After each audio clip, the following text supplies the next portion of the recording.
Энэ удаагийн дугаараар сэтгэл судлаач дэлгэр мэдээ ярилцсан байгаа. Харилцааны өмнөх болон дараах гэсэн хоёр агуулгын хүрээнд хэрхэн зөв үнэ олох, бие хүний онцлог таньж мэдэх, хосууд харилцаан дээр алддаг гол шалтгаанууд, гэр бүлийн авч явах талаар, хүлээцтэй байх талаар гэх мэтлэн олон сэдвүүдээр ярьлаа. Миний хувьд харах үндсэн өмнө өөрчлөсөн маш сонирхолтой подкаст болсон байгаа шүү. Гол сэдвээр орохоос өмнө энэ удаагийн дугаарыг Denk Pharma-гийн туслалтаагаар та бүхэнд хүргэж байна. Над руу айгүй олон хүмүүс нөгөө сурталчлаад байсан нойрны эмч юу илээ гэж асууж орж ирдэг. Энэ бол нэгт нойрны эм бол биш. Нойрны чанарыг сайжруулдаг Good Night Denk гэдэг герман бүтээгдэхүүн бэлтгэл байгаа шүү. Найрлаганд нь орсон зүрх цэцэг, бамбай ханд, мелиса ханд гэх зэрэг бодисууд мэдрэлийн системийг тайвшруулж, стрессийг бууруулж, нойрны чанарыг сайжруулдаг.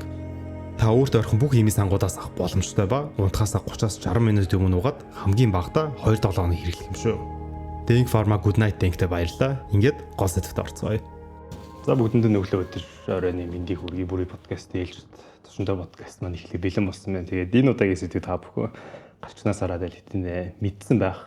Ер нь хайр дурлал, харилцааны талаар маш адармаатай сэдв хариулт байгаа ч юм шиг байхгүй юм шиг би өөрөөсөө маш төөрөлцөл ер нь явж идэв. Тэгээд тэр дундаа Instagram дээр бас хүмүүсээс асуугаад ер нь яг энэ талаар ярилцаад гоё хүн хин бэ гэсэн чинь таныг хүмүүс агиух санал болгосон. Тэгээд ураад өнөөдөр энд бит хоёр сууж байна. Тэгээд подкаст маань үндсэндээ хоёр хэсэгт хуваагаад явуул зүгээр гэж ботсон. Эхнийх нь бол манайх залуу хүмүүс бас их үздэг учраас харилцаанд орохоос өмнөх буюу яг relationship эхлэхээс өмнөх нэг үеийг нь аваад тэрний дараа нь хоёрдугаар сэдвээр бол тэр relationship-ийн дараах нөхцлүүдийг ер нь бол ярихаар байгаа. Тэгэхээр та бүхэн би доор нэг чаптраар яг тэндээс эхэлж байгаа шүү гэд минуттай тэмдэглэж өгч учраас яг өөрт тохирсон хэсгүүдээс эхлүүлээсэй гэж хүсмээр байна. Тэгээ нийт дөрөв дахин манай урилгыг хүлээж аваад оролцож байгаад баярлалаа. Баярлалаа. Урьж аваад баярлалаа. Тэгээд нийт хүмүүстээ бас санал болсон хүмүүстээ баярлалаа. Эхний асуултаа нь бол тэр партнераа сонгох талаар тохирох хүн аль эсвэл тохирох хүн байгаа юу гэдгийг нь бас нэг тийм тайлбарлаж хариулт юм шиг санагдаад. Тэгээд зарим хүнтэй бол ингээд тохироод байдаг. Гэтэ нөгөө нэг залуучууд бид нар ярихдаа нөгөө chemistry гэдэг айгу сүлгээд бол яриад байгаа шүү дээ. Монголоор орчуулах юм бол одоо нийт таарамжтай байдал ч юм уу. Тэн зүгээр хамт байхад ингээд хөгжилтэй тохироод байгаа байдал нь. Зүгээр тэрүүгээр партнераа сонгох нь зөв юм уу? Аль эсвэл ер нь ингээд за жишээлбэл ингээд өөрөөсөө идэ асуулт асууж байгаа. За надад ийм хүн тохиромжтой магадгүй юм байна гэсэн хүнээ сонгох нь зөв байд юм уу гэдэг. Яг хүн одоо ямар тохиромжтой хүн гэж ер нь байд юм бол хэдэн сонирхолтой асуулт юм шиг санагдаад байна. Хүн бол энэ дээр нэг тодорхой хэмжээнд эргэлздэг байх гэж боддог байна. Тийм. За би нэг мэргэжлийн хүрээнд одоо миний харилцдаг хүмүүс ч нь бол дандаа сонголт хийсэн хүмүүс байгаа шүү дээ. Тэгэхээр яг нэг сонголтоо хийх гэж байгаа хүмүүстээр бол төдийлөл нөө зөвлөгөө өгдөг учраас яг одоо энэ нь зөв сонголт байсан, тэр нь буруу байсан гэхэд аюу хэцүү.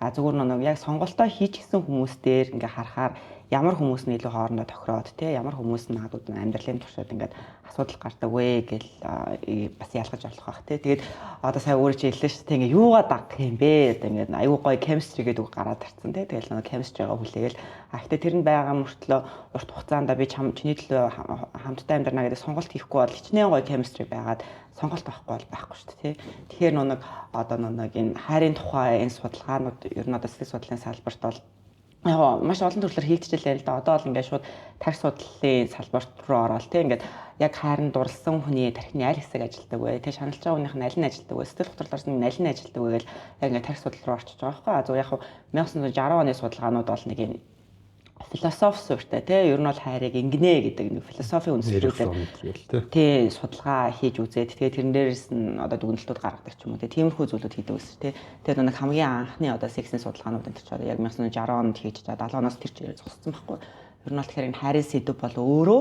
тийм нэг практик дээр шууд туршилт хийгээл судалгаа үр дүнгийг гаргаал явахад айгүй боломжгүй одоо энэ чинь айгүй ёс зүйн хувьд болохгүй те за та хоёр дурлалт за тэгээ дараа нь салгаарч нь яах юм харъя эсвэл дурлаагүй ч гэсэн хамтдаа амьдрахаар дурлал үүсэх нү гэдэг чинь харъя энэ төр явахаар чинь тэг муухай шүү дээ хүний амьдралын өмнөөс тэг шийдвэр гаргаж болохгүй тэгэхээр ер нь бол 70 оноос хойш сэтгэл судлалын салбар өөрөө энэ хайрын тухай энэ сексийн талаар ч юм уу те энэ сэтгэл хөдлөлийн талаар судалгаанууд бол яг юм ёс зүйн хүрээнд хийгдэх ёстой гэдгээрээ маш их судалгаа хаагдсан тэгээ тэрнээс өмнөх судалгаанаар одоо хайрын гурвалжин гэдэг одоо яг одоо гэр бүл судлаач нарын дунд хамгийн их ашиглагддаг гурван үндсэн хүчин зүйл гэдэг байхгүй яг зөндөө олон онолууд байгаа одоо ингээд нэг хүмүүс одоо би товчхон ингээд шинжлэх ухааны талаар ярихаар те шинжлэх ухаан гэдэг бол ганцхан онолын талаар хязгаарч байдаггүй те маш олон онолуудыг ингээд нэг суурьтай ярьж аль онол дээр үндэслэж та энэ одоо өөрийнхөө ярьж байгаа зүйлийг үндэслэж байна вэ гэдгээрээ ингээд судлаач болгоо өөрөөр онол дээр суурилж явж байдаг. Тэгэхээр тэрийг ингээд манай үзэгчид айгүй тийм мэрэгэн байж ойлгох хэрэгтэй. Тэгэхгүй ингээд нэг хүн нэг юм ярингуут тийм л байдаг гэсэн штэ гэд ингээд явчихдаг. Гэтэл тэр чинь ямар онол дээр суурилсан, ямар судалгаан дээр суурилсан, яагаад энэ талаас нь ингэж авч үзэж байгаа гэдэг зөвхөн нэг үзэл бодол болохоос биш тэр чигээрээ биш. Тэгэхээр маш их залуучууд үзэж байгаа учраас ямар нэгэн ийм одоо шинжлэх ухааны талаар ярьж байгаа бол яг судалгааных нь онолыг нь харах хэрэгтэй. Тэгээд Яна Пиноног судлаач нарын нэрийг марцчихсан. Гэхдээ яг хайрын гурвалжин гээд love triangle гэдэг та бүхэн харж болно. Тэгээд тэрэн дээр бол яг үндсэн гурван зүйлийн хамгийн чухал. Яг гуруулаа чухал гэж байгаа. Гурван талт гурвалжин, гуруулаа 60 градустай тий ингээд нэг юм тэгш талт гурвалжин байгаа байхгүй. Тэгээд гуруулаа чухал гэж үзнэ. Тэгээд тэрний нэг хэсэг бол яалтчгүй бэлгийн харилцаа тий. Хоёрдугаарх нь бол нэг одоо сонирхох сэтгэл гэж байгаа. Одоо тий ингээд 20 жилийн дараа байсан ч гэсэн би энэ хүнийг ингээд шинээр сонирхох хүсэл тэмүүлэл одоо нэг гэсэн хүсэл тэмүүлэл тэгш ингээд хосын харилцааны ихэнх үед маш их байдаг шүү дээ. Ингээд би тэр хүний юунд дуртайг нь мэдмээр байна, юунд дургүйг нь мэдмээр байна, миний юунд болж таалагдсныг мэдмээр байна гэл ингээд маш их ингээд хүс тэмүүлжсэн тодорхой нэг хугацаанаас ахуулаад хүмүүс сонирхоо болчихдог ч юм уу. Нэг ийм хүн гээл те гэтэл тэр чинь тийм хүн биш шүү дээ. Үргэлжлэл өөрчлөж байгаа хүн. 3 дахь хэсэг болохоор насан туршийн тэр нэг тууштай байдлахгүй. За тэгэхээр ингээд тэ бэлгийн харилцаа нэг гэсэн тэмүүлэл насан туршийн тууштай байдал гэдэг чинь одоо шийдвэр байгаа байхгүй би хүнтэй л насан турштай байна гэдэг тэр шийдвэрээ өөрчлөхгүй гэсэн үг тийм. Тэгжээж энэ гурван зүйл байж аж одоо ингээд яг юм одоо төгс хайр үүснэ гэж байгаа байхгүй. Гэтэл бүх хосуудад чинь тэр гуруула байхгүй тийм. Зарим нь хоёулаа байна. Одоо тэр хайр нь маш их ингээд гал дүрлцэн хайр нь байна. Тэгээд нэг гэсэн сэтгэл нь байна. Тэгээд тэр бэлгийн харилцааны гэсэн мөрчлөө урт хугацааны хайр нь байхгүй. Тэнгуут тэрийг эрос хайр гэж нэрлэдэг юм тий. Тэгсэн эсвэл ингээд маш урт хугацааны одоо нэг гэсэн тэр шийдвэр нь байгаад тэгээд нэг гэсэн сонирхсан сэтгэл нь байгаа мөрчлөө тэр халуун дулаан бэлгийн харилцаа байхгүй болохоор тэр бол илүү тийм найз нөхрийн харилцаанаас үүссэн хайр гэдэг ч юм ингээд нийтдээ нэг юм 9 төрөл 8 жилийн төрөл болгоод ингээд үзчихдэг байхгүй. Тэгэхээр тэр одоо жишээлбэл онлын суурин дээрээс үндэслэл те энэ гурван зүйл чухал аах нь. Тийм ээ тий. Тэгэхээр 3 дугаар шин чанар нь бол илүү одоо юу гэдэг хуучин талтай шүү. Тэгээ нөгөө хүн ямар байхаас илүүтэйгээр би өөрөө тэр хүнийг юу гэж тодорхойлж хамтын харилцаа хэрэг харж байгаа гэдгээс шалтгаалаад янз янз байж болох юм байна. Окей, дараа нь дахиад нэг асуумаар санагдсан зүйл нь болохоор red flag гэх бас үйл нэг тийм нэр томьёо гараад байгаа шүү дээ. За ялангуяа эмэгтэйчүүд бол илүү ярьдیں۔ Да. За энэ нэг red flag ярьсан тэр залуу нэг жоохон юм бэлээ. Хэтрих өөрөг ярьсан. Тэгээд гэдэг ч юм уу. Дахиж уулзахгүй. Тийм, гэж уулзахгүй. Тэгэл тэрийг илүү одоо юу гэдэг шинжлэх ухааны талаас за ийм яг хөө мэдээж нийтээр нь яг таньс төрүүлсэн чинь нийтээр нь ингээд одоо юу гэдэг зааж одоо яг ийм гэж хэлэх нь бол жоохон буруу юм байна гэдгийг нэгт ойлголоо. Гэхдээ за ерөөхдөө энийг мэдээд авчвал зүгээр дээ. Гимээр red flag-ууд юу гэж болох вэ? За одоо ингээд chemistry гэдэг үг гарч ирж байна. Red flag гэдэг үг гарч ирж байгаа. Жоохон trauma гэж гарч ирж байна. Одоо эдгээр чинь ингээд нэг юм одоо бүхэл цаг хугацаанд байсан зүйлсүүд баггүй юу? Одоо ингээ хүн төрөлхтний хэдэн мянган жилийн түүхийн туршид байж л байсан зүйл. Зүгээр яг нэг одоо тэр 1960 он гэж тэгж шүү дээ. Тэр одоо 1920 оноос ахуулаад энэ сэтгэл судлалын салбар чи өөрөө ингээ философоос тусгаарлагдаад одоо философи бол яг ингээ үнэхээр нөгөө хүн төрөлхтөө өөрөөрөө таньж мэдэх хамгийн анхны одоо маш олон зүйлс ихлэн шүү дээ тий. Тэгээ тэндээс сэтгэл судлалын салбар юугаараа салсан юм бэ гэхээр энэ бас маш чухал. Тодорхой нэг ойлголтууд одоо ахаа алт хүндэлтүүгээр дэлгэм хүндэл гэдэг ойлголтыг жишээлбэл яг судалгаа хийгээд тий. Үнэхээр дэлгэм гэдэг нь хэдэн хувьтай юм тий. Одоо алт гэдэг нь хэдэн хувьтай. Тэгвэл ямар хүндлэлтээр байвал ах トゥ хоёр хоорондоо ойлголцолтой байх боломжтой юм гэдэг тэр судалгаа хийж эхэлж байгааг сэтгэл судлалын салбар гэж нэрлэж байгаа. Судалгаа хийж байгаа гэдэг судалгааны үр дүнлэлтүүдийг харж байгаа. Зөвхөн философи гэдэг бол зөв ийм байна гэд нэг хүн хэлсэн бол тэрнийг яг үн үзэл бодол тэрнийг нь одоо тийм ээ гэж нэг дахин шүүхгүйгээр итгэж үнэмшээд одоо ингээд үргэлжлүүлээд амьдралын зарчим болгоо явж байгаа нь бол философийн одоо ойлголтууд гэж болно шүү дээ. Сэтгэл судлалын салбар бол яалчгүй судалгаан дээр суурилж байгаа. Тэр одоо хамгийн анхны философийн үйл ажиллагаанууд дээр чинь судалж үзэж байгаа л одоо тарих судлал хүртэл ингээд маш хүчтэй явагдаж байна шүү дээ. Тэгэхээр одоо red flag гэдэг үгэн дээр одоо энэ шинэ нэр томьёонууд гарч ирж байгаа. Тэгэхээр эдний зүгээр яг нэг өмнө нь сэтгэл судлалын салбар судалгаан дээр хийгдэж ашиглагдаж байсан нэр томьёонууд олон нийтийн хүртэл болж гарч ирж байгаа нь л энэ үед болохоос биш. Энэ одоо огт шин зүйл гарч ирээл бид нар одоо анх удаа энэ бүхнийг үзээл анх удаа хүн төрлөختөн 25 настай залуучууд гівгийнхэн энэ red flag-ыг хайгаалах юм бол байхгүй шүү дээ. Ээж аваа red flag-ыг харуул тэгэл айгүй ингийн шүү дээ. Тэгэр дотроо зүгээр ээж аваа эмээ ахын дүүсийг ингээ харахаар чинь ингээл нэг 10 жилийн амьдралыг бид нар харж лээсэн. Юу ямар сул талтай вэ? Ямар давуу талтай вэ гэдгийг чинь ойлгоход маш энгийн ойлгомжтой зүг шүү дээ. За тэгэхээр red flag гэдэг дээр за яг зүгээр энгийн одоо яг шинжлэх ухааны үндслэлтэй дөрвөн ийм бие хүний онцлогийг бол нэрлэн авах гэж бодож байна. Тэгээд тэрнээс гадна сэтгцийн өвчлөлүүд гэдэг ингээ хоёр үндсэн бүлэг байж болж байгаа гэж найдаж байна ингээд.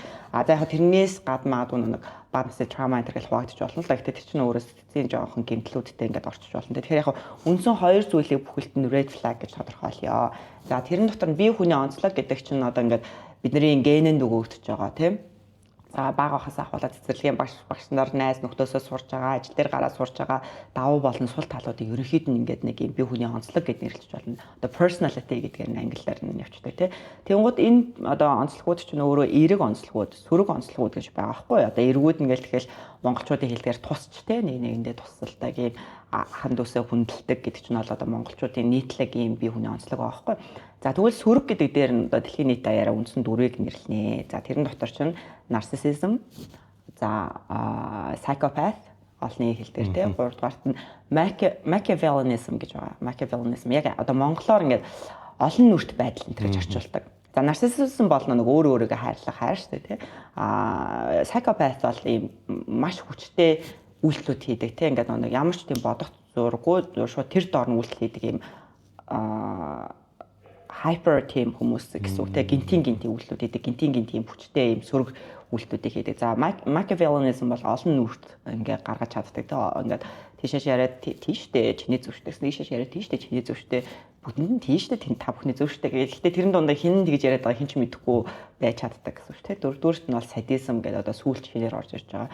Анх бол энэ харанхуй бие хүний онцлогууд гэж нэрлэдэг. Харанхуй бие хүний онцлог. Одоо dark personality гэдэг та бүхэн англиар марч болно. Тэгэд 3 байдаг байжснаа одоо баг 10 жилийн өмнөөс sadism-ийг нэмж оруулаад ингээд 4 болгосон.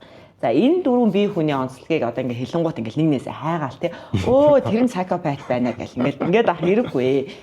Эерэг бие хүний онцлог хүн болгонд багаас нь ахуулаад их хүртэл байна. Одоо тусч хүн гэл тэгэхээр баг тусалдаг хүнээс ахуулаад бүх юмаа тусалдаг хүн хүртэл байгаа шүү дээ. Чинь ингээд одоо бид нар чинь нэг ийм спектрум одоо нэг ийм хязгаар дээр л багаас нь ахуулаад их хүртэл нь бүгдээр ингээд байрч байгаа шүү дээ. Эндээ тэр нэг нь байна, эндээ нэг нь байна тий. Тэгээ бид нарт одоо баг тусалдаг найз ч байгаа, их тусалдагч найз байгаа шүү дээ тий. Гэтэ баг тусалдаг найз нь муу хүн гэдэг тэгвэл бас үгүй тий. Тэр хүн чинь бас өөрөөрийнхөө амьдралыг авч яваад тий. Тэр нэг туслаагүй шалтгаан юу цаг хугацаагаа өөрийнхөө эрүүл мэндийг аваа явдаг ч юм уу тийм нэг юм. Одоо тэнгуут нэг өөрөөрт арчаатай гэдэг нэртэй болоо явчих болж тий. Гэх мэтлэнгээ тэгээ бүхэн тусалдаг хүн чинь бас тийм сайн гэсэн үг шүү дээ тий. Өөрийнхөө цаг юу одоо би физиолог гаргах цаг хөхгүй болоод өнгөрчдөг ч юм уу тий. Тэгэхээр ингээд энэ бие хүний онцлогууд чинь тэр нь туйлын зөв, тэр нь туйлын буруу гэсэн юм байхгүй залуучуудаа тий. Зүгээр ингээд ажиглаж анхаарах хэрэгтэй. Надад их нь байна уу, бага нь байна уу? Дунджаас нийгмийн дунджаас би хаана нь байна вэ гэдгээл зүгээр мэдчих хэвээр зүйл болохоос биш нэг шүүх зорилгоор энийг өртөөс ашиглахгүй. Би түрүүнд хэлсэн шүү дээ. Энэ бүх ойлголтууд чинь бүгдээрээ зүрхсэтгэл судлаач нарын дунд ашиглагддаг. Тэгээ судлаач нарын дунд хэрэглээ байсан чинь одоо зүгээр ингээ олон нийтийн паблик мэдлэг болоод ингээ гарч ирээл ингээ бид нар анх удаа сонсож байгаа болоод зочиртод чүлээж аваад байгаа болохоос чинь байж л байдаг зүйл. За тэгэхээр тэр эерэг зүйлс нь их бага байдгийн мэт тэр сөрөг dark personality чинь бас багаас ахуулаад их хүртлээ байна. Сайн миний хэлсэн дөрвөн зүйлээс чинь одоо narcissism ихтэй мөртлөө psychopath нь багтай тэгснэ sadism багтай хүн байж болно. Эсвэл sadism жоохон ихтэй мөртлөө нөгөө гурван жоохон багтай байж болно. Эсвэл нэг гуруула жоохон хэмжээтэй байж болно. Ямар ч байж болно. Тэгээд тэр нь хаанаасаа үүсч бий болох юм бэ гэхээр хамгийн том өгөгдөл бол гений өгөгдөл байгаа шүү дээ. Бид нар яг ээж аав эмээ өнөрийгөө харах хэрэгтэй. Тэнгууд би аавтайгаа шууд төлөө адилхан байна гэсэн үг биш шүү дээ. Бид нар хамгийн том нь ген байсан юм даа уучлаарай. Яг ер нь 50-50 гэж үздэг. Одоо 50% нь ген, 50% нь одоо орчны нөлөө гэж үздэг. Гэхдээ би юу гэж бодож байна вэ гэхээр нэгэнт бид нэр 50% нь ээж аваасаа аваад тэр ген өгсөн хүмүүстэй цуг амьдарч байгаа шүү дээ. Тэгэхээр ч орчны нөлөө бас нөгөө гентэй хүмүүсийн чинь нөлөө бас байна шүү дээ. Тэ одоо туйлын л одоо би айлд өргүүлээл өөр айлын ингээд нэг одоо амар хүмүүсээс юм харамлдаг хүмүүс ингэж очиод тэгэл юм харамлаа сурчдгүүл юм бол одоо тэр чинь яг л ээж аваас авсан гентэй хүн л тэр гэж дотор өсөж байгаа учраас бас тэр нөлөө чинь бас ер нь бол бараг 60-70% болж нэмэгдэх байхгүй юу. Тэгээ гадны гадны нөлөөнүүд чинь бид нар чинь одоо 6 настайгаас ахуулаад өдөржингөө яг боддоор багшаасаа юм сураал ингэж байгаа. Яг цэцэрлэгийн одоо энэ 3 4 жил бас байна л да. Гэтэ ингээ маш олон хувийн цэцэрлэгүүд чинь бас яг юм зааж байгаа юу гэдэг чинь маш асуудалтай тий. Тэгэл бүгднийг байлгаад байдаг ч юм тий. Тэгэхээр энэ орчин нөхцлөөсөө ингээд нөлөөлнө. Гэтэ ер нь бол гений нөлөө байгаа. Нөгөөх нь бол 50% нь орчны нөлөө гэж үздэг. Гэтэ яг тэрэн дээр ингээд битгий ер нь ингээд янз бүрийн юм сонсоод битгий их санаа зов шууд өөр дөрөө тусгаж авч өрдөөсөө болохгүй. Зүгээр эхлээд гэж мэдэж авчаад дараа нь ажиглах хэрэгтэй. За тэгэхээр тэр dark дөрөв одоо харахуу дөрөв би хүний онцлог дээр ийм дөрөв зүйл байна те. Тэгээ яг зүгээр сонирхуулаад хэлэхэд те psychopath хитрхийн өндөр бол те ингээд нэг гэмт хэрэг хийх магадлал айгүй өндөрсөн явчихдаг. Тэр чинь маш төрөмгийлэл өндөртэй байна гэсэн үг байгаа байхгүй. Тэгэхээр дургу хөрөнгөд шууд хүнтэй задлагдчихдаг ч юм уу түүнийг гэмтээчдэг. Тэгээ ерөөсөө бодож амждаггүй те. Тэгэхээр тэр бол нэг psychopath төрлийн би хүний онцлог өндөртэй байх талтай гэсэн. За одоо ингээд нэг орчин үед бол нарциссизмыг энэ дөрөв нэг харанхуй дөрөв онцлогоос нарциссизмыг хамгийн өндөр ярьдаг шүү дээ. Энэ тэр чинь нарциссизмыг би манай ээж тийм байсан гэл ингээд. Тэгэхээр би түрүүндээс та багасаа ахуулаад их хүртлээ байна. Тэгэхээр ингээд одоо дунд зэрэгтэй байлаа гэж тэрийг нэг амар буруутгаал амьдралын хамгийн муухай зүйлийг өгсөн хүн болгож өрдөөсөө болохгүй. Угаасаа л тэр чинь энэ дөрвөөс аль нэг нь дунд хэмжээнд хүн болгоно байгаа. Хүн болгоно байгаа. Одоо бүр огт юучгүй одоо тэг ген цагаан одоо бүхэл би хүнийх нь онцлогууд гэгээлэг цагаан хүн гэж өрдөөсөө байгаа гэж би бодохгүй. А зүгээр яг тэр нэг сөрөг би хүний онцлогууд байгаагаа хэрхэн удирдах байгаа. Одоо psychopath би хүний онцлогтой хүн байж болно шүү дээ. Тэрийг ингээ мэдрээд те би юм ер нь төрөмгийн юм байх шүү. Би жоохон хяналттай байх хэрэгтэй юм биш үү гэдэг чинь нэг багшаасаа суралцаад те ажил дээр гараад те бие барьж сураад ингээд чинь би хүний онцлогоо ингээ удирдах авчиж болж байгаа байхгүй. Тэгэхээр удирдах сурна гэдэг нь өөрөө залуучуудын хамгийн гол зорих ёстой зүйл болохоос ш.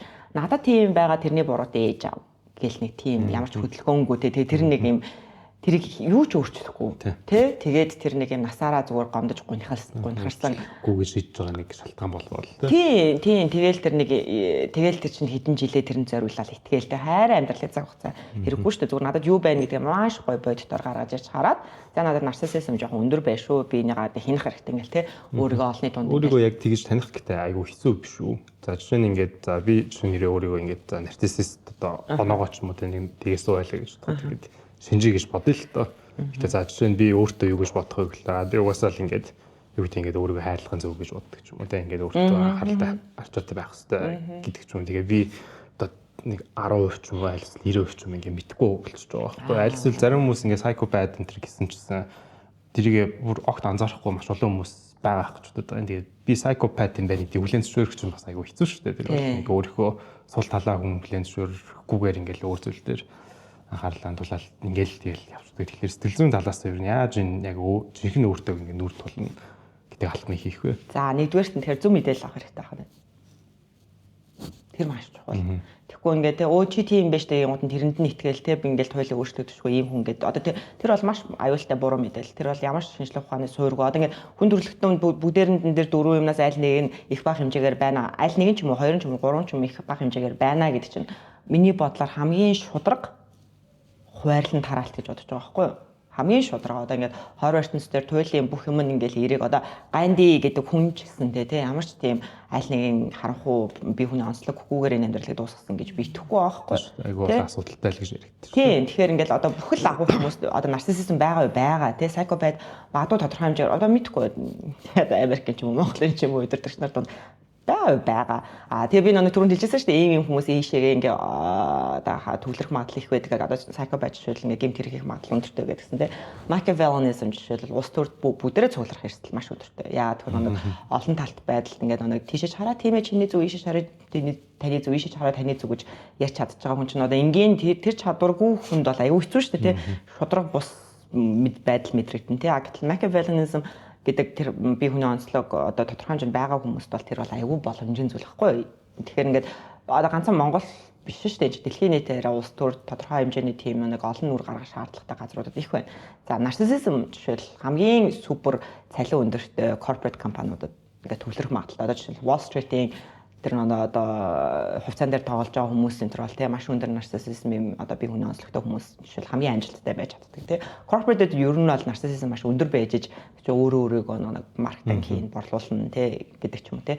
Садизм жишээл одоо одоо ингээд нэг бид нар ингэдэж штэ одоо сошиал медиа дээр Facebook ч юм уу Insta дээр ч юм уу те ингээд тодорхой нэг хүмүүсийг ингээд доор нь айгүйх муулдаг ч юм уу те ингээд доромжилсан. Гэтэ тэр нэг аккаунт нь мэддэхгүй газруудаас айгүйх ингээд аюу ойрын мэдээллүүдээр ингээд доромжилж орж ирдэг ч юм уу те. Нөр зорны зурагт те.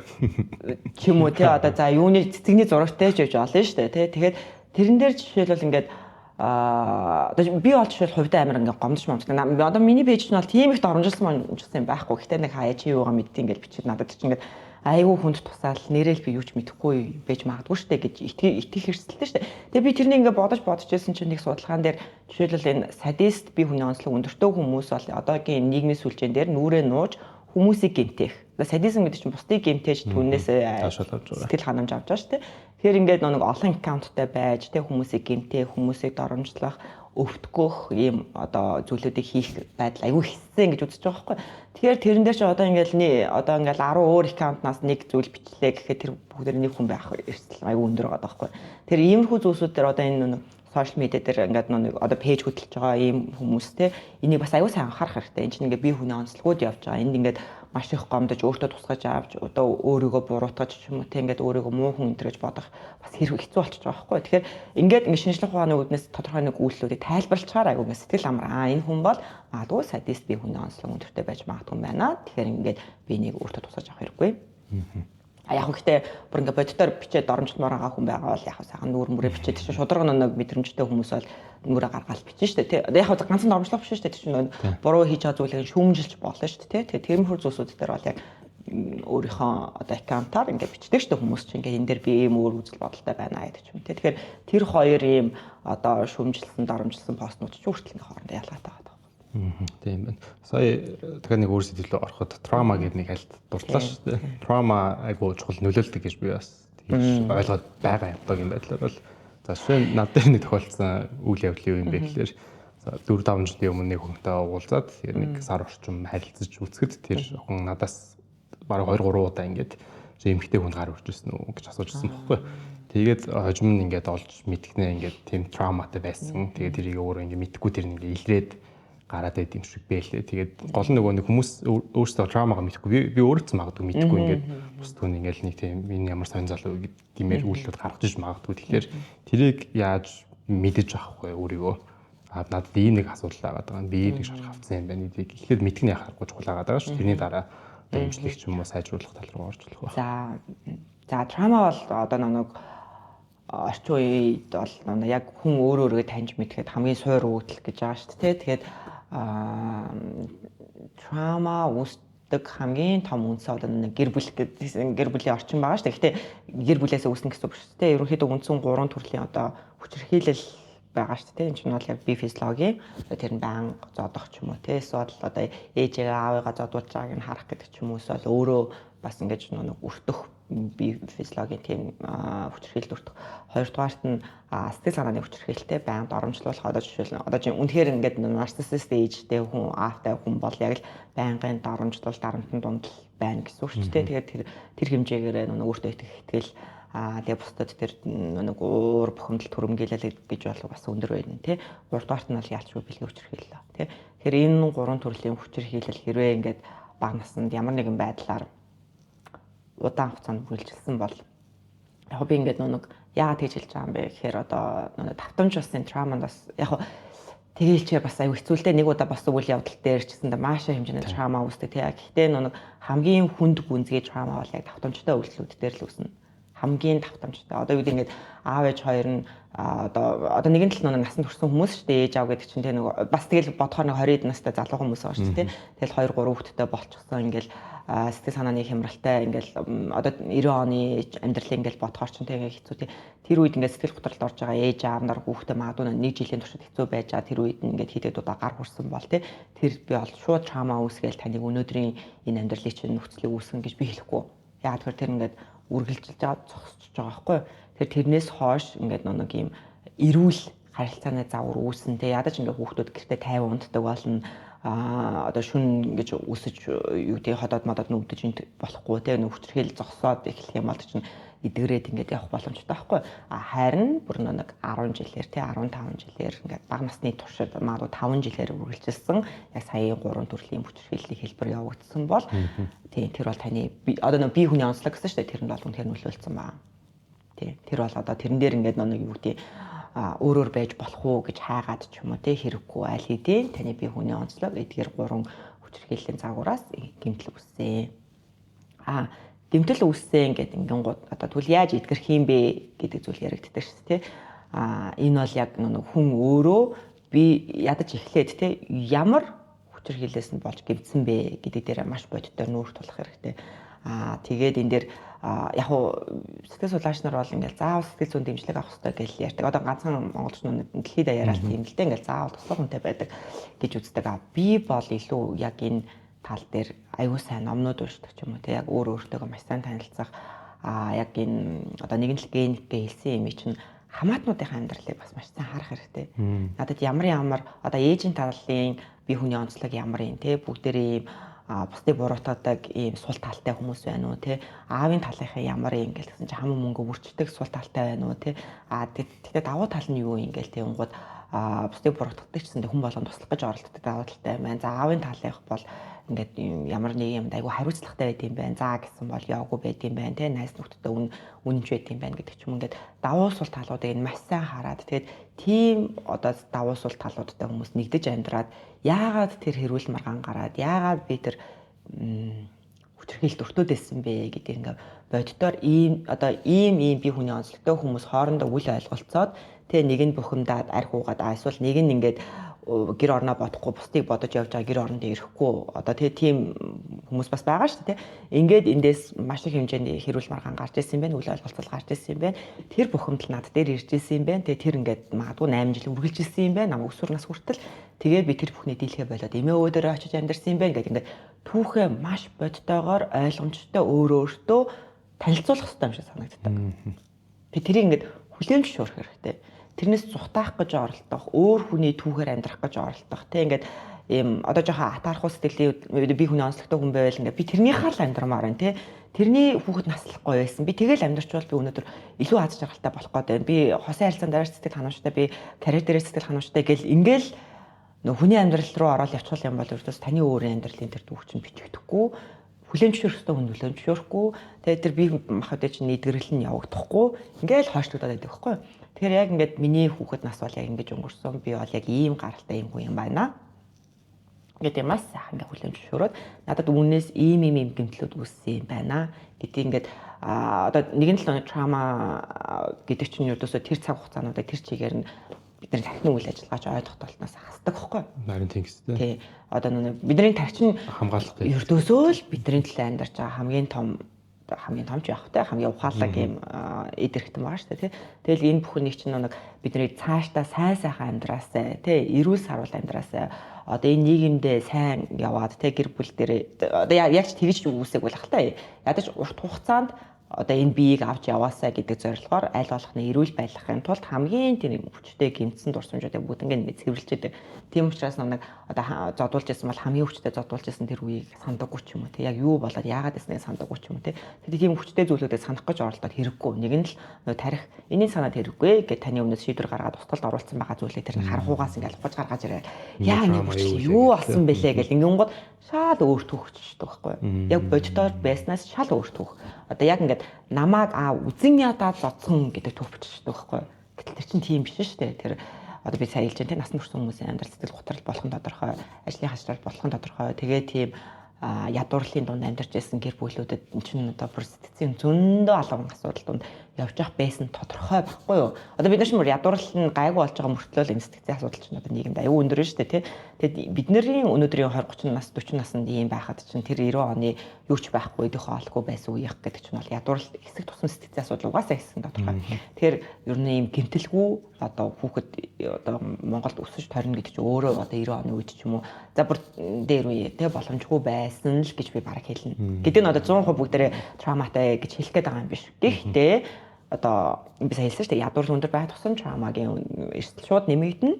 Тэр чинь одоо 90 онд чинь бид нар хамгийн том ядуурлалтай үеэсэн. Тэгээд тэр онд өссөн л одоо чинь одоо нийтээрээ л хамрагдах нь тодорхой зүйл байхгүй. Тэгэхээр ингээд Ингэдэж шүү дээ бид нар хэрэг ганцаархнаа би энэ бүхний туулсан миний түүх бол ганцаархнаа надад л ганцхан ийм зүйл тохиолдсон юм байна гэж бодоод авах тусам л бид нарын шархлах, гэмтэх, одоо тэр траума мэдрэх мэдрэмж те тэгэл тэр бусдад гомдох гомдол тэр нэг амар хүчтэй сэтгэлийн хөдөлгөөнөс улам л хүндэрнэ. Бид бүгдээрээ их баг хэмжээгээр те одоо баг гэдэг нь одоо огт хоосон гэсэн үг биш шүү дээ. Баг гэдэг нь мэдэрсэн гэхдээ магадгүй давтамж нь баг ч юм уу те.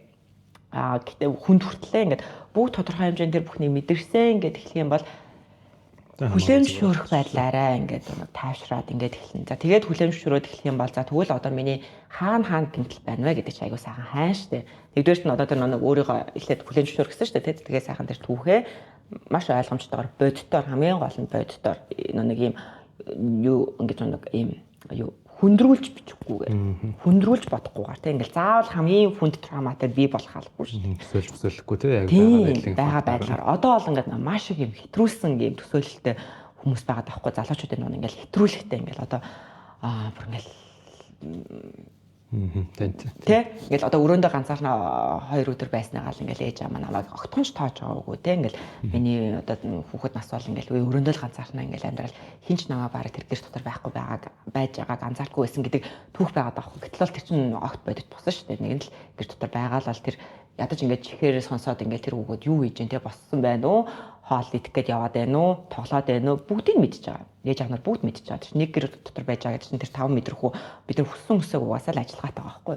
Тэр тиймэрхүү түүхүүд болж шил бодит бос байгаа байхгүй. Тийм болохоор би бодитоор тэрийг ингээд яг хэтрүүлэггүйгээр аягүй сайн гэж гаргах хэрэгтэй. Настай хүмүүсийн хувьд магадгүй багасгахгүйгээр бодитоор бас ингээд надад үнэхээр ингээд одоо дайны үед мэдэнд өссөн хүмүүс ч бол бүр хэцүү шнэ ээж аваа байхгүй одоо траума бол аюу хүнд төвшөнд байгаа ш тийм хүмүүсийн хүүхдүүд чинь одоо бүр жинхэнэ 7 хоног гэртээ байна уу гадаа байна уу гэдгийг ч зарим мэдрэхгүй ингээл манай ажиллаа хийгээл хийх стомаа хийгээл хүүхдүүдэд тоохгүй өссөн тэр байгаа ш тэгэхээр жишээлбэл тийм байвал одоо зүгээр ш манай ээж аваа сайхан өссөн гэл ингээл багасгаад байхаа хоорондоо үнэхээр л нэрээ би бас хайр халамжийг мэдрэг өссөн учраас би заримдаа ингээд бусдад хайр халамж өгнөхээр надад ингээд аюу хүндрэлтэй байд юм байна. Тэ би яг тэрийг юу гэдэг мэддэг юм байна гэд бас тэрийг ингээд боддоор багасгахгүйгээр хүлэнж шөрөх хэрэгтэй байхгүй. Тэгэхээр нэг залуучууд нэг хэсэхгүйгээр настангууд нь багасгахгүйгээр ингээд яг миний амьдралд ямар гэмтлүүд олж ирсэн бэ? Тэр хэдэн жил үргэлжилсэн бэ? Хаанаас тэр эхлэлтэй вэ? Тэр гэмтэл үүсэж ирсэн хүмүүс маань магадгүй юунаас болоод намайг гэмтээсэн бэ гэдгийг аюу сайн ойлгох хэрэгтэй. Тэгээд үнэхээр хүн болгоод одоо тэр нэг би хүн онцлогууд ч ингээд сүрэг би одоо сайкопат өндөртэй хүн бол ингээд хүүхдээ гэмтэх магадлал маш өндөр шүү дээ тий. Тэнгууд үнэхээр одоо жишээлбэл ээж аав айл нэг нь тийм байсан бол одоо тэгээд өсгөн хүмүүжүүлж байгаа хүн гэдэг чинь эмээч үж болно эсвэл нах зэгч ах ч үж болно шүү дээ. Тэгээд тийм бол тэр хүнд үнэхээр ийм би хүний онцлогтой гэмтэлтэй хүн байсан байна. Тийм учраас надтай ийм тий сайн сайхан зүйл үлдээхгүйгээр өсгсөн байна гэдэг яг бас хүлэн зөвшөөрөх хэрэгтэй. Тэгэхгүй одоо ингээд хайрлахынхаа хажуугаар тий ингээд амар хайртай надад бүгцүүлээ зориулсан юм чинь ингээл хайрлаад байдаг хажуугаар нь дүүн чинь гинтээчээд байдаг. Тэгээд яг хайрлах юм уу одоо ингээд үзий ядах юм уу гэдэг ийм хоёр мэдрэмжин дээр гацаал те уур нь үрхээр үзий ядаад хайр нь үрхээр хайрлал ингээд байж болохгүй шүү дээ. За энэ хүн бол үнэхээр ийм би хүн онцлогтой учраас одоо ч гэсэн хамт амьдрал бит хоёр хооронд ийм асуудлууд үүснэ тэр хүн хүчрэлэх гэж оролдоно. Тий одоо би ихтэй насан турш учраас өөрийгөө хамгаалж чадна хүүхэд байхдаа би хамгаалж чадаагүй тэр хүчрэл явагдсан байна. Яг фактор нараа тий яг ингээд боддоор гаргаж яах хэрэгтэй. Тэгээд травмаг бол ингээд би травматай гэл ингээд тэр чинь нэг юм зүгээр нэг юм би бөөрний өвчтэй би тархины өвчтэй би тийм өвчтэй гэл яваад тэр чинь тэр өвчин эмчлэгдэхгүй шүү дээ. Тэр яг ингээд юунаас болж энэ өвчин үүссэн бэ гэдэг тэр үйлдэлүүдийг хүн чинь зогсоох хэрэгтэй шүү дээ. Одоо нурууны өвчтэй хүн бол сусаараад нурууны өвчтэй болсон бол тийм ээ би нурууны өвчтэй гэл суугаад байвал тэгэл удахгүй л тэр таны нурууч улам гэмтэл улам хүндрэлтэй болно. Тэгэхээр ингээл би травматай гэл яваад байвал таны травмач өөрөө эмчлэгдээд ингэхгүй. Тэгэхээр яг тэрэн дотроос яг их сурвалж нь юу вэ? Ямар хүмүүсээс үүссэн, ямар үйлдэлүүдээс үүссэн, юу болсон? Одоо тэр хүмүүс надад аюул тулгарч гэнэ үгүй юу? Би үнэхээр тэр бага насны амьдралаасаа би хэрхэн өөрчлөгдсөн бэ гэдэг аюул сайн харах хэрэгтэй. Тэгээд травман дээр хамгийн том одоо ингээд нэг юм өөрчлөлт юу гэдэг вэ гэхээр тэр 18 нас хүрч байгаа тэр нөхцөл байхгүй юу?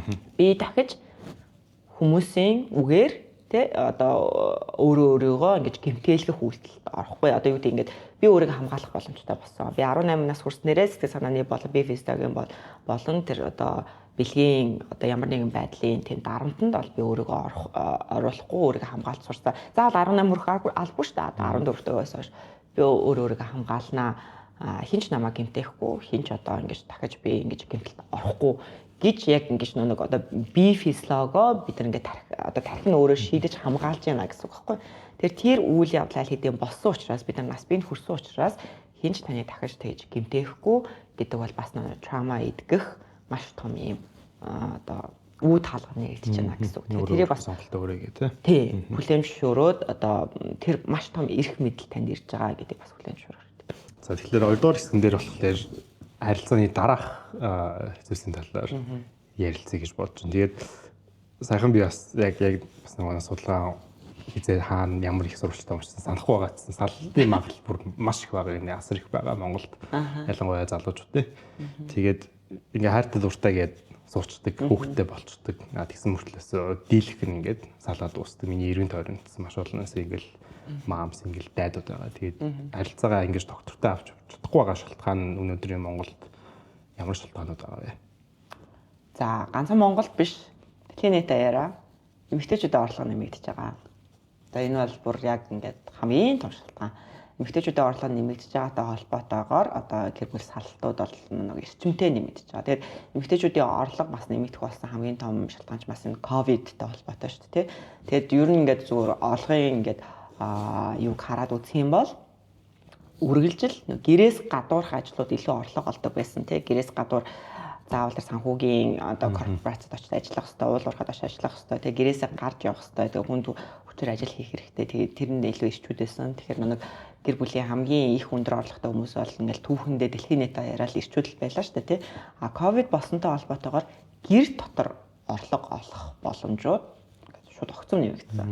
Тэр нь бол нэг инфлюенсерүүдийн одоо ингээд зах зээл маш ихээр нэмэгдсэн тий. Тэгээд инфлюенсерүүд дээр чинь яг л гэр дотроосоо ингээд камер зоогоол бичлэг хийх боломжууд нэмэгдэж байгаа учраас шууд эмгтээчүүд тэн дотор чинь ингээд маасаар орж ирж байгаа байхгүй. Тэрнтэй холбоотой нэг юм эмгтээчүүдийн орлого нэмэгдэж байгаа. Тэгээ ганцхан инфлюенсерүүд биш те ингээд одоо гэрээсээ бүтээгдэхүүн тийм бүтээгдэхүүн хийж जैन дэлгүүрүүд гаргаж ирж जैन. Одоо гэр дотроосоо л гэсэн үг. Гэр дотроосоо хийх боломжтой бүхэл төрлийн ажлын салбарууд угаасаа ингээд нэг орлого нэмэгдээд зах зээл нэмэгдэж байгаа байхгүй. Тэгэхээр энэтэй холбоотойгоо дэлхийн нийт даяараа одоо нэг юм орлогын түвшин ингээд өөрчлөгдөж шүү дээ те. Тэгэнгүүт эмэгтэйчүүд бол нэг орлоготой болоод эхлэнгүүт яг ингээд за нөхрийн оролцоо манай гэр бүлд юу байна вэ гэдэг би нэг маш логикоор эмэгтэйчүүд боддгоо гэдгсэн шүү дээ. Тэгэхээр ингээд шууд харьцуулт хийж эхэлдэг. Яг ингээд хоёр хүмүүсийн орлогын түвшин за тэгээд хүүхдээ асарж байгаа асаргааны тэр цаг хугацаа тэгээд гэрийн ажлын цаг хугацаа за нэг сэтгэл санаагаар дэрэмжиж байгаа байдлын хувьд за одоо ээж аав хадам ээж аав нартай харилцаж байгаа харилцааны хувьд найзтай харилцаж байгаа харилцааны хувьд тэгээд хоорондын харилцааны хувьд хүндлэл юу байна гэдэг ч юм ингээд нэг бүх юм харьцуултууд хийгдэл тэгээл тэрэн дээрээс за би ингэж амьдарч яснаас цааш та би ганцаархнаа өөрөөгөө болгоод ингээд хүүхдээ өсгөё гэдэг шийдвэрүүдийг маш зөрөгтэй хийж байгаа хамгийн том шалтгаан бол ер санхүүгийн орлого байгаа байхгүй. Тэгээд нөгөө түүхэндээ эн чинь өмнө нь ингэж хийгдэж байгаагүй шалтгаан бол эмэгтэйчүүдийн орлого үргэлж бага байсан учраас ядаж ингээ нэг гэр дотор амьдарч байгаа хүмүүс чинь ингээ за салаа явахын тулд хоёр тустай амьдрах хэрэгтэй болно шүү дээ. Тэгэхээр яах вэ гэдэг тэгэхээр чинь нэг эрэгтэй байр авсан байдаг санхүүгийн хувьд хамгийн илүү орлоготой байдаг тийм. Тийм гоч нэг хуваана гэл тэгэхээр чинь яг эдийн засгийн хувьд бүх хүмүүс боломжтой биш шүү дээ. Тэг яаж хуваах вэ гэдэг шалтгаанаас ахуулаад л жишээл тустай амьдрах боломжгүй байгаадсан бол одоо бол эмэгтэйчүүд ба шууд түрээслэж хамаагүй тий надад бол хамаагүй гэдэг юм зориг бол маш их гарч ирж байгаа. Тэгэхээр тэрнээрээс угийн одоо жишээлбэл осуудын гэр бүлүүдийн байсан ямар нэг асуудал байж дараа шүү дээ. Зүгээр дан ганцхан орлоос болоогүй зөндөө асуудлууд. Одоо нэг бие хүний онцлогуудын асуудал. Тий одоо жишээ нэг нөхрийн шийд мэд идэх юм. Тэрэн дээр нэмээд эмэгтэй хүн илүү орлоготой болсон болохоор тэр нь илүү одоо тусдаа харахад салахад илүү боломжтой болж байгаа гэж үзсэн. Яг үнэ одоо боломж олгож байна гэсэн үг. Санхүүгийн эдийн засгийн хувьд одоо тэр боломжийг нээлттэй болгож байна гэсэн үг байхгүй. Өмнө нь бол тэр боломж хаалттай байсан шүү дээ. Тэгэхээр энэ бол ингээд хамгийн том шалтгаан гэсэн үг. Хоёрдугаарт нь яг одоо сая хэллээ шүү дээ. Чит гэж хэлчихлээ шүү дээ.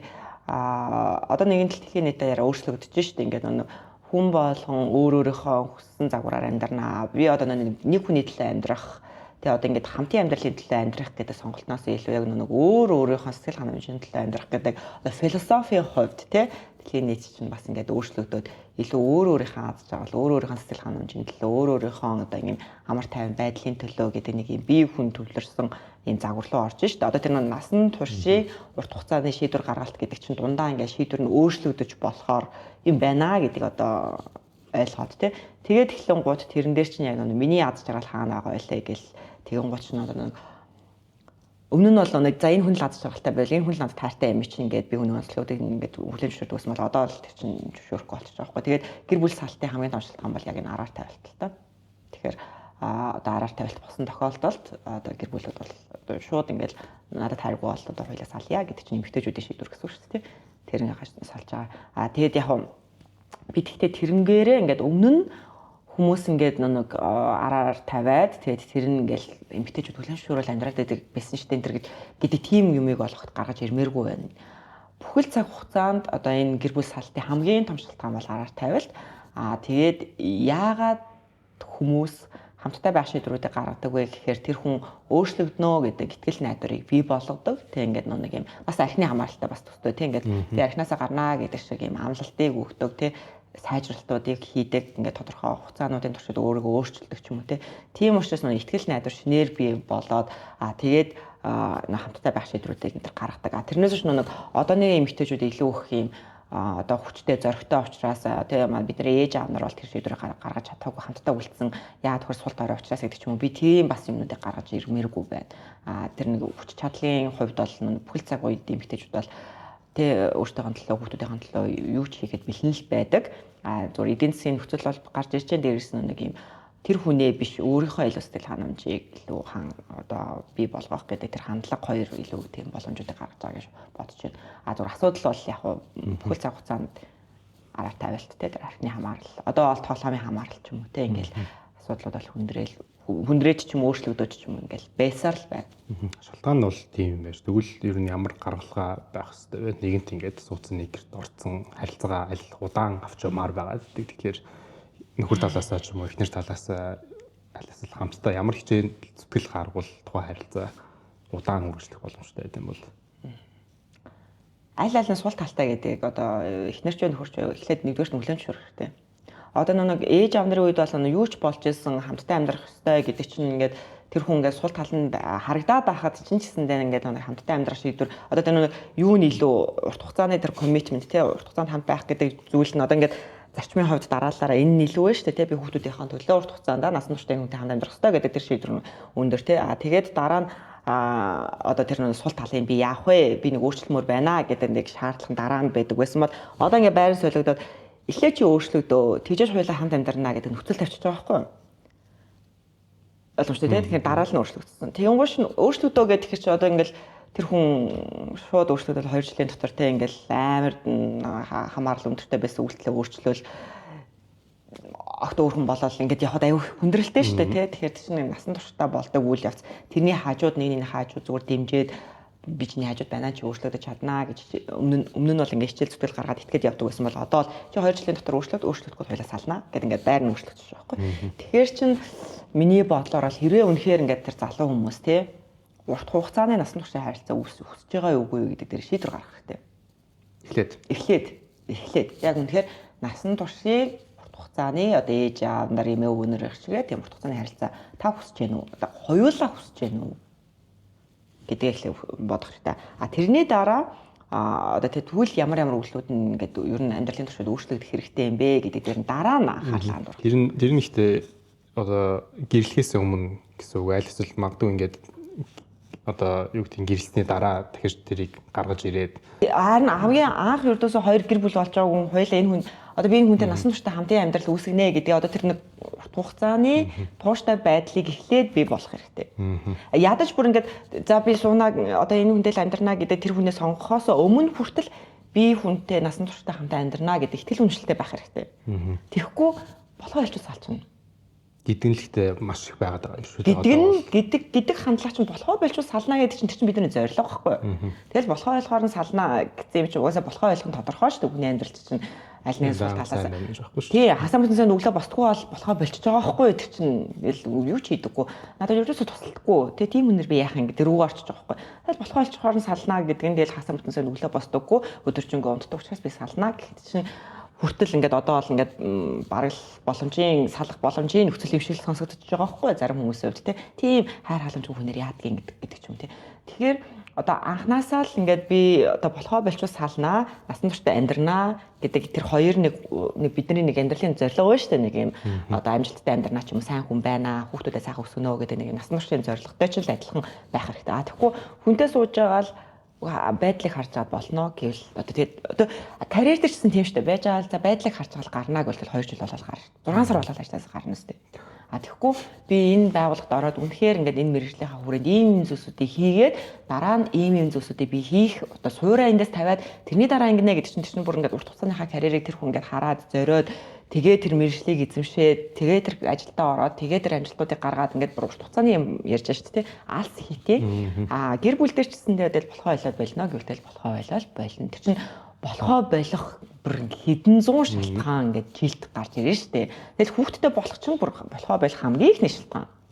Тэгэл тэр хүүхд чинь ямар өөрөөгөө өсөхгүй шүү дээ. Тэн чинь хүн хэрэгтэй. Тэгээ тэр хүн нэг хүн л байгаадаа байл нөгөө хүндээ гомдол уур бухимдал уцаар одоо нэг буруутаад байгаа ээж аавынхаа араас нь тэгэл хоорондоо хэрэлдэн маргалтан нэгэндээ гомдон зодтолтон тэгэл хүүхд рүүгээ хамаг уураа гаргана гэдэг ч юм уу тийм зүйлсүүд гарч ирж. Тэгэхээр тэр хамгийн анхны тэр нэг юм 3 зүйл байгаа гэсэн шүү дээ. Тэр одоо бид нар чинь тэр нэг юм нөгөө хоёр дээр нэлээд анхаарал хандуулаад байгаа байхгүй юу? Тэр одоо бэлгийн харилцаанд татай байна уу те? Тэгээ тэр нэг нэ гэсэн сэтгэл байна уу? Би тэр хүн татагдаад тэр хүн үнэхээр миний сэтгэлийг татаад гэдэг дээрээ л илүү анхаарал хандуулаад хамгийн чухал 3 дахь юм хаяад байгаа байхгүй юу? Тэр нь болохоор насан туршийн хамтаа амьдрнаа гэдэг тэр тууштай байдал.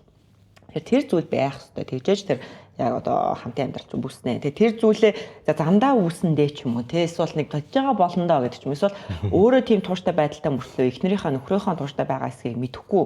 За болно шүү дээ. Би итгэж хаад энэ хүн уусаа миний итгэлээр болно гэдэг ч юм. Тийм хүч хэрэгсэн юм ерөөсөө байж болохгүй шүү. Тэгэхээр ерөөсөө гэр бүл болохоосоо өмнө бид хоёр хоёлаа энэ амьдралыг бүтээнэ гэсэн зорилго чин зориг байна уу те. Бид хоёр нийгэмд үнэхээр итгэж гэнэ үү? Бид хоёр үнэхээр юу ч болж байсан хэцүү хүнд байсан те ингээд хүн болгон бид хоёрын эсрэг байсан ч гэсэн бид хоёр нэг гэж дэмжиж чадахгүй гэдэг ч юм. Одоо тэр нэг бидний ээж аав нарын үед те хов хоосон гэрт идэх юм байхгүй байхад чинь л тэгэл за болох байлгүй дээ гэж итгэж найдаал ингээд байжсэн тэр ийм одоо төсвөр хатуужил насан туршийн тэр одоо шийдвэр чинь маш чухал байхгүй. Тэгчин байж тэр насан туршийн хантай амьдрал үүснэ. Тэгэхгүй тэгэл хайр байгаа л те нөх гоё нэг татагдчихсан аа. Тэгэл одоо нэг жилээр сунгадаг гэрээ шүү дээ ямар юм те. Энэ жил чи зүг байла, сайн байла. За эх жил хоёлаа үргэлжлүүлээ те. Тэгээ 2 3 жил нь болохгүй бол за одоо хоёлаа салъя гэдэг ч юм уу. Тэр чинь айгүй харамсалтай шүү дээ. Тэгээ би дээрээс нь бас ингэж бодож байна. Одоо дэлхийн түүхэнд ингээ анх удаа эмэгтэйчүүд гэр бүлээ тижээх хэмжээний одоо ийм том ингээ дэлхийн нийт аяар одоо чинь ийм боломж гараад ингээд эрэгтэй хүн хүүхдүүдээ өсгөх те ингээ гэртээ байгаад нэгэн л одоо тийш 3 4 хүүхдэд чинь айл нэгэн гэртээ байх нөхцлөд айгүйх гарч ирж байгаа ш те тэр 3 жилээр нь ч вэ 10 жилээр нь ч вэ хүүхдүүдээ одоо өсгөө гэртээ байх ийм нөхцөл бүрдээд орлогын түвшин ийм өндөр өөр болоод эхлэнгууд эмэгтэйчүүд бас өмнө нь эрэгтэйчүүдийн хийдэг байсан одоо үүрэг хариуцлагыг авах уугүй гэдэг бас шийдэх хэрэгтэй. Өмнө нь бол эрэгтэйчүүд бол ингээл те тэрийг бол олон үггүй би гэр орно авч явах хэрэгтэй учраас те ингээд эхнэрээсээ би чам өгшнөө олон жил тижсэн биз дээ гэж хэлэхгүйгээр те тэр хариуцлагыг үүрээд бүх нийтдээ яриа тэрийг агүй ойлголцоод ингээд авч явдаг байлаа штэ. Гэтэл тэр ингээд эсрэгээр ингээд шифт болоод өөрчлөгдөд ингээд эхлэнгууд эмэгтэйчүүд болохоор би энэ үүрэг хариуцлагыг авмааргүй байна гэж хэлж эхэлж байгаа байхгүй. Тэгээд тэр чинь ингээд салтууд явчихж байгаа. Гэхдээ энэ гэр бүл салтуудын дунд ингээд бүгд салаа явчихж байгаа биш штэ. Тэгээ орлого ингээд өөрчлөгдөд эхлэнгууд хүлээж яснаа за энэ хүн бол надаас илүү орлого олохгүй байна яа тэгэхээр боловсролын түвшин надаас бага байна те одоо хүүхэд асрах дээр надаас илүү чадвартай байна магадгүй би өөрөө хүүхэд асрах сонирхол байхгүй би илүү санхугаа авч явах хүсэлтэй байгаа учраас те би тэрнийгээ хийгээд явах нь миний хүсэл учраас гэд ингээд өөрийнхөө онцлогийг бас тодорхойлоод тэгээд ингээд бодит байдлыг хүлээн зөвшөөрөөд тэгээд авч явж байгаа гэр бүл зөндөө байгаа шүү дээ эмэгтэйчүүд нь санхугаа авч яваад те аав нар нь хүүхдүүдэд харж байгаа гэр бүл зөндөө байгаа тэгэхээр энэ өөрчлөлтийг давж гарч байгаа усуд бай, давж гарахгүй салж байгаа усуд бай. Тэгэхээр тэр нь зөвхөн энэ бас миний зөвхөн бодол байна л гэхдээ нэг асуухад биш байна. Тэр нөхцөл илүү боломжтой байдаг миний бодлоор энэ зөвхөн миний бодол шүү. Эмэгтэйчүүд нь илүү маскулин шин чанар руу эрэгтэйлэг шин чанар илүү ихтэй эмэгтэй хүн болоод эрэгтэй нь олонгууд нь илүү эмэгтэйлэг шин чанартай феминин байж тэр боломжтой байдаг юм болов уу гэж би зөвхөн тэгж боддtiin. Тэгэхгүй миний ойлгож байгаагаар болохоор феминин эмэгтэй хүн ямар эрэгтэй хүн татагддаг юм бэ гэвэл илүү одоо хүчрэх гэдэг ч юм уу те ингээд санхүүгээ авч явж чаддаг илүү зориг зоригтой, тууштай хүн татдаг байсан чинь нөгөө эмэгтэй хүн илүү өндөр орлоготой болчих юм бол эрэгтэй хүн үнэлгээ болоод эхэлж байгаа шүү дээ. Хүндэл нь ингээд хэдийн ингээд амаараа айл эсвэл толгоогоор ингээд миний хаан гойдоо гэж бодож болгочихсон дээр цаана нэг яхаа аргагүй нэг тийм хүндэл гэдэг зүйл баг багаар явахаар эрэгтэй хүнсэн тэрийгэ баг багаар мэдрээд би ингээд нэрээр хичээлж байгаа юм. Ямар ч эрэгтэй хүн байсан бодох байх гэж бодож байна. Тэр үнэхээр хэцүү байна. За яг ингэж ярьдаг хүмүүс бол миний бодлоор ингээд 20 настай хүмүүс илүү их энэ үйл явдалд итгэдэг. Яг төхөр нэг яг 20 нас гэдэг чинь нэг 18 хүрээл одоо энэ нийгэмд байгаа энэ одоо ойлголтууд байна шүү дээ. Ингээд нэг ийм байх хэрэгтэй, тийм байх хэрэгтэй гэдэг нэг соёлын хүрээнд биднэрт ирсэн ойлголтууд. За дээрээс нь дэлхийн нийт даяараа явагдаж байгаа энэ ойлголтууд ч юм уу те. Тэгээ дэлхийн нийт даяараа эрэгтэйчүүд юу хийх ёстой вэ? Эмэгтэйчүүд юу хийх ёстой вэ гэдэг дээр ингээд нэг ийм тэр ихтгэл үнэмшиллийг шууд хүлээж авдаг. Одоо залуу үеийнхэн илүү тэрэнд итгэдэг.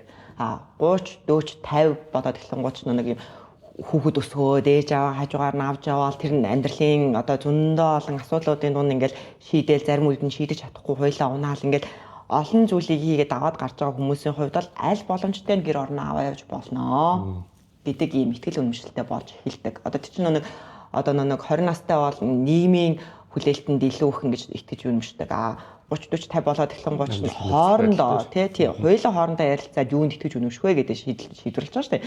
Яг одоо тэр нийгэм одоо ингээд нөхөр нь авч явах хэрэгтэй гэж хичнээн итгээд одоо үнэхээр тэр нөхөр сарын орлого одоо тэр 3 хүүхдийн сургалтын төлбөрийг дийлэхгүй байгаад байвал чинь би л яах ёстой гэж гадуур гарч яваал гэдэг эхнэр нь ажиллаа хийвэл хамаагүй л орлоготой байгаа тэр гэр ороо арай ингээд санхүүгээр амар тайван амьдрах гэдэг байвал чинь аль боломжтой шийдээ явсан дээр шүү дээ. Тэрнээс чинь ингээд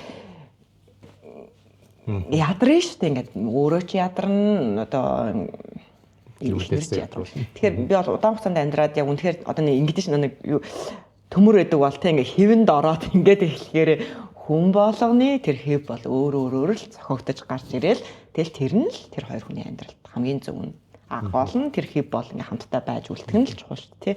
Тэрнээс тэр хүнийхтэй адилхан байх хэрэгтэй. Тэр мундаг залуугийнхтай адилхан, тэр мундаг эмэгтэйгийнхтэй адилхан байх хэрэгтэй. Би тэднэртэй адилхан амьдрах хэрэгтэй гэл ингээд нийгмийн тэр хүлээлтийн дунд амьдрах гал хичээгээд одоо харьцуулал хэлэх юм бол асуудал үүснэ гэсэн шүү дээ. Тэгэхээр манай энэ нэг дөрвөлжин хааны дунд байгаа манай гэр бүлийн одоо амьдрал ийм л байна гэд аль аль нь хүлээмжшөөрөө тэгээ тэрэндээ итгэж найдаад ингээд явах юм бол айгүй зүг шүү дээ. Тэгээ дээрээс нь тэр нэг feminine masculine дээр би бол нэг одоо feminine masculine болох хүн болгоно л одоо introvert extrovert болох хүн болгоно байна. Тэ ингээд их 70% нь бол аль аль нь байгаа. Зүгээр тэр нөхцөл байдал уулзж байгаа хүн ядарсан эсэх тэ тэгэл тэр сонирхол байгаа эсээс шалтгаалаад introvert нь extrovert нь мэдрэгдэн үү гэхээс биш нэг туйлын introvert өсөг ерөөсө гарч тийм бол байхгүй 70% нь бол ингээд аль аль нь байгаа. Яг тэр шиг masculine feminine нь бол аль аль нь бас хүмүүс байгаа. Зүгээр аль нөхцөлд алийг нь ашиглах вэ гэдэг дээрээсээ л одоо нэг хэрэг ирч хүчтэй байна тий.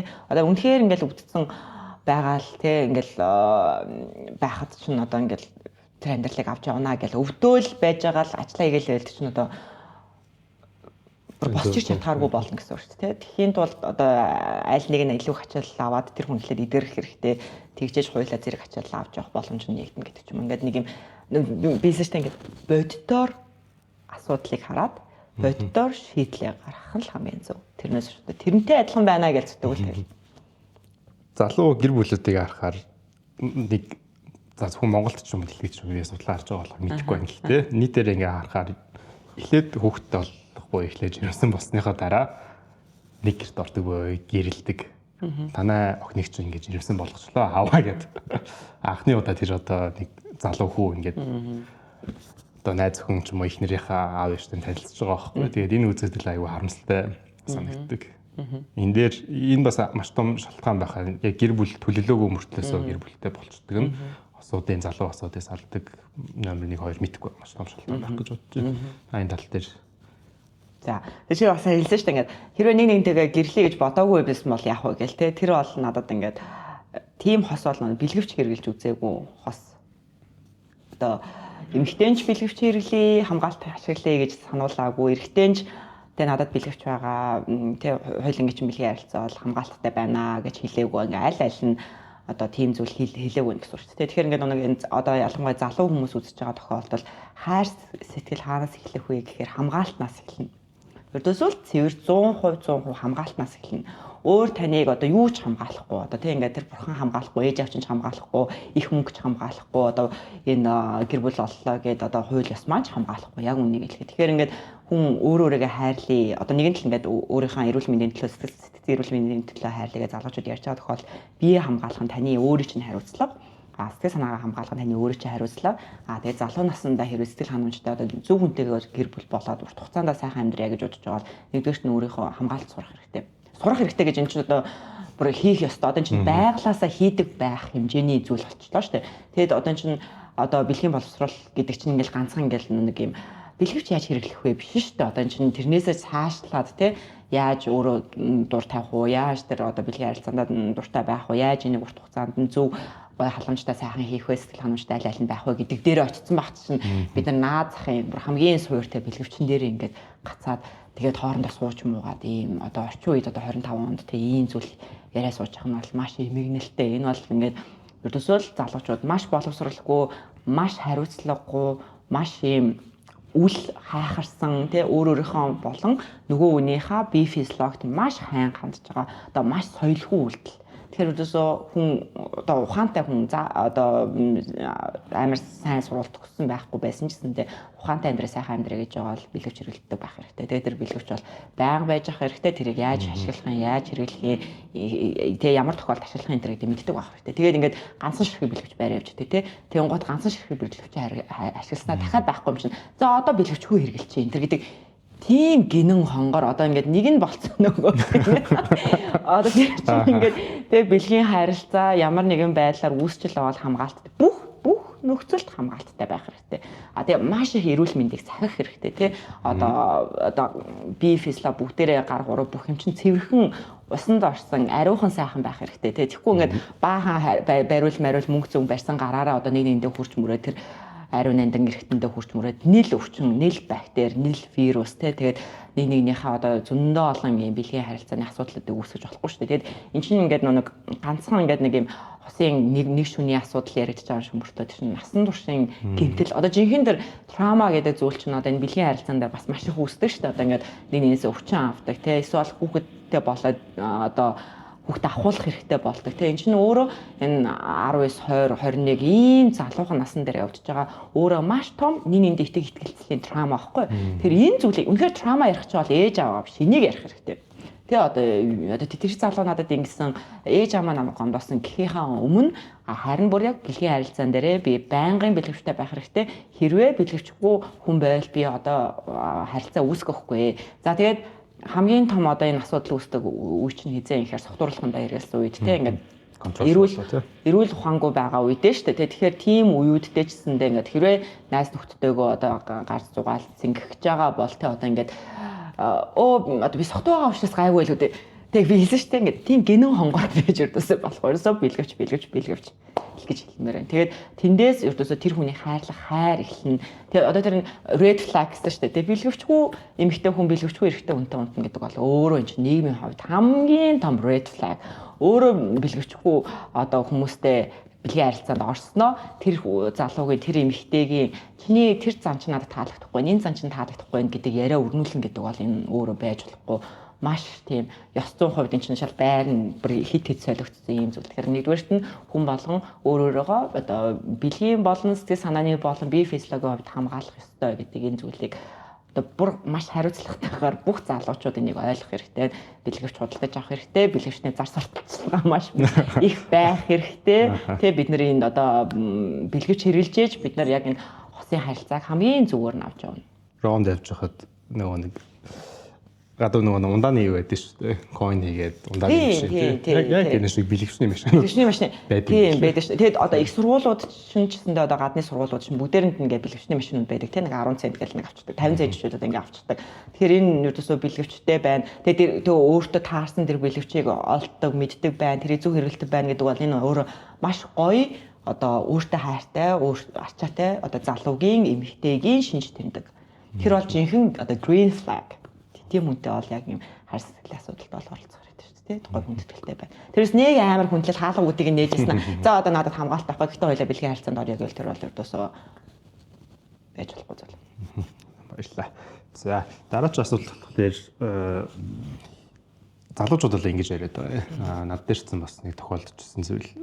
Хүнд ингээд юутай хайртай болоод харилцаанд орохоор өөрийгөө нэг тодорхой хэмжээнд хоёр тавьж эхэлдэг. Тийм үү нөгөөнийхөө сэтгэлийг нь бодоод ч юм уу. Зарим тохиолдолд бол одоо юу гэдэг ажлаа хоёр тавина. Зарим тохиолдолд тухайн хүний дуртай зүйлийг хийхин төлөө өөрөө ямар нэгэн зүйлээ золиослох, өөрийн дуртай зүйлээ хойш тавих.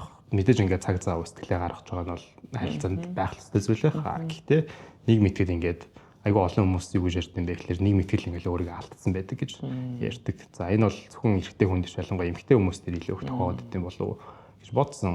Эрэгтэй хүнийхээ одоо юу гэдэг дуртай зүйлийг ингээд дэмжээл найз нөхдөдтэй ингээд уулзалтаа уулзлаа.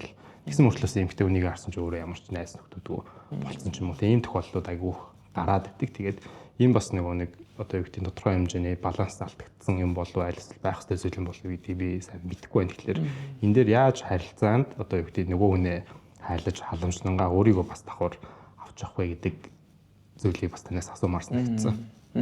За стогоо асуулт байна. Ердөөсөө бодож байгаагүй байна. Хүн ингээд ганцаараач бай, хүнтэйч бай, хамт амьдарсан бид нарын амьдралын загварууд үргэлж өөрчлөгдөнө. Ганцаараач амьдарсан бүр одоо ингээд 25 нас, 30 наснаас өөр, 35 насны дахиад өөр, 40 насны амьдралын загвар үндсэндээ өөр байна тий. Хүнтэй амьдарсан ч тэр бас ингээд өөрчлөгдөнө. Тэгэхээр яг ингээд нөгөө хитрхи их өөрчлөлтүүд гараад эхлэн гутал тэр хүнээс болсон гэж 100% хажууд хүнээ буруутгах нь бас айгүй алдаатай байх гэж бодож байна. Яг хөө тэр өөрчлөлтүүдийн 50% нь тэр хүнээс болсон бол 50% нь танаас өөрөөс танд амар байсан учраас гэрээсээ гарахаа байсан. Амар байсан учраас илүү мөнгө олох гэж хичээж байгаа. Тэ амар байгаа учраас одоо хүүхдүүдээ гис цэцэрлэгт үйл ажилд ормоор ч юм уу. Тэс бол амар байгаа учраас ингээд хүүхдүүдтэй хамт байх сонголтыг хийж байгаа ч юм уу. Тэгэхээр бидний бас чинь ингээд нэгэнд л бид нар чинь өөрсдийнхөө амьдралын одоо цаг хугацааг өнгөрөөж байгаа учраас бид нар бас өөрийнхөө амьдралд зориулж шийдвэрүүдийг гаргадаг. Тэгэхээр ингээд ямар нэгэн одоо хосын харилцаанд ч юм өөрийнхөө амьдралыг аль нэг үед ингээд тий юунд бэлтгэл хануужгүй байна вэ гэл тэгэн гут ингээд ямар нэгэн асуудал гаргаж ирээл тэгэл тэрийг хажууд хүнлөгөө 100% ингээд шийдэл бөмбөг шиг тэрийг би бас айгу хосын харилцаанд маш буруу гэж хэлнэ. Тэгэд яг ингээд өөрөө өөрийнхөө хувьд та гаргасан шийдвэрүүд байгаа гэдэг хариуцлагатайгаар ойлгох нь чухал. Тэгэхээр миний зүгээс ямар шийдвэрүүдийг би өөрөө бас ингээд би яг ингээд надад амар байсан учраас надад таалагдсан учраас гаргасан байдгээ бас дахиад боддоор хүлэмжшөөрөх хэрэгтэй. Нөхөртөө юм уу их нэртэй найз хүндээ юм уу найз залуудаа зориулаад тэр хүнд таатай байлгах гэж би алийг нь бас шийдэж байгаа вэ гэдэг бас ингээд харах хэрэгтэй. Тэгээд эхлэн гут ч нэг юу байгаа шүү дээ одоо ингээд тэр хүн таалагдмаар байгаа учраас тэр үйлдэлүүдийг хийсэ гэдэг айгу том нөхцөл гарч ирж штэ тий. Тэр хүн таалагдмаар байгаа учраас би найз залгуу гаргадаг байсан, нөхрөө гаргадаг байсан гэдэг юм. Тэр хүн таалагдмаар байсан учраас би их нэртэй нөхөртөө маш их мөнгө ингэж нэг даасанд хийж өгдөг байсан гэдэг ч юм уу тий. Тэр чинь тэр хүн таалагдах гэдэг учраас би өөрөө өөрчлөөд ирнэ гэдэг ийм шалтгаан гаргаж ирж штэ. Тэгэхээр тэрэн дээр бас дахиад яг үнэхээр тэр үйлдэлүүд тань тэр хүндэд таалагдж байгаа юм уу гэдэг дээр бас ийм бодит хариултыг олох хэрэгтэй. Юу гэдэг одоо хоёр хүний хоорондын амьдрал чинь ингээл нэг л үйлчлийг хийгээл ахаар нөгөө хүнийх нь сэтгэл татаал ингэж байхгүй шүү дээ. Тэгэл зүгээр л байж байгаа л тэр нарны туяанд тэр хүн гоё харагдангууд манай нөхөр чинь ямар гоё, манай эхнэр чинь ямар гоё юм бэ гэдэг мэдрэмж төрж олно тий. Эсвэл хоёулаа зүгээр алхаа явж байхдаа ингээл алхаж хөтлсөн учраас тий надад тэр нь аягүй гоё таалагдаад ингэсэн байж болно. Эсвэл аягүй ингээд гонхошсон үед ингээд нэг үг хэлсэн учраас тэр надад таалагдаж болно. Тэгэхээр чинь ингээд нэг ганцхан л зүйлийг хийгээд ахаар таалагдаад байгаа ш маш олон өөр үйлдэлүүдийг хийж байгаа. Тэр нь бүхлээрээ нөгөө бит хоёр хамтдаа бүхэл зүйлийг давндаа гэдэг юм дотроо багтцсан байгаа шүү дээ тий. Тэр олон зүйлсүүд байгаа учраас нөгөө одоо ингээд өөрийгөө тэгж үнэхээр өөрчлөөд байгаа хүн байвал одоо тийм их хэмжээний золиос гарах хэрэгтэй юу гэдэг бас маш сайн бодох хэрэгтэй. Тэгээд 50% танд өөрт чинь тааламжтай байсан учраас хийдэг гэдгээ одоо ухамсаргүйгээр тэрийг яг нөхрийнхөөроо юм шиг хийгээд ээж болно, эхнэрийнхаараа юм шиг ч юм уу тий ухамсаргүйгээр хийгээд ээж болно. Гэтэ тэрэн дээр бас яг ингээд хитэрч гэнэ үгүй юу гэдэг хязгаараа таал өөрөө тавина.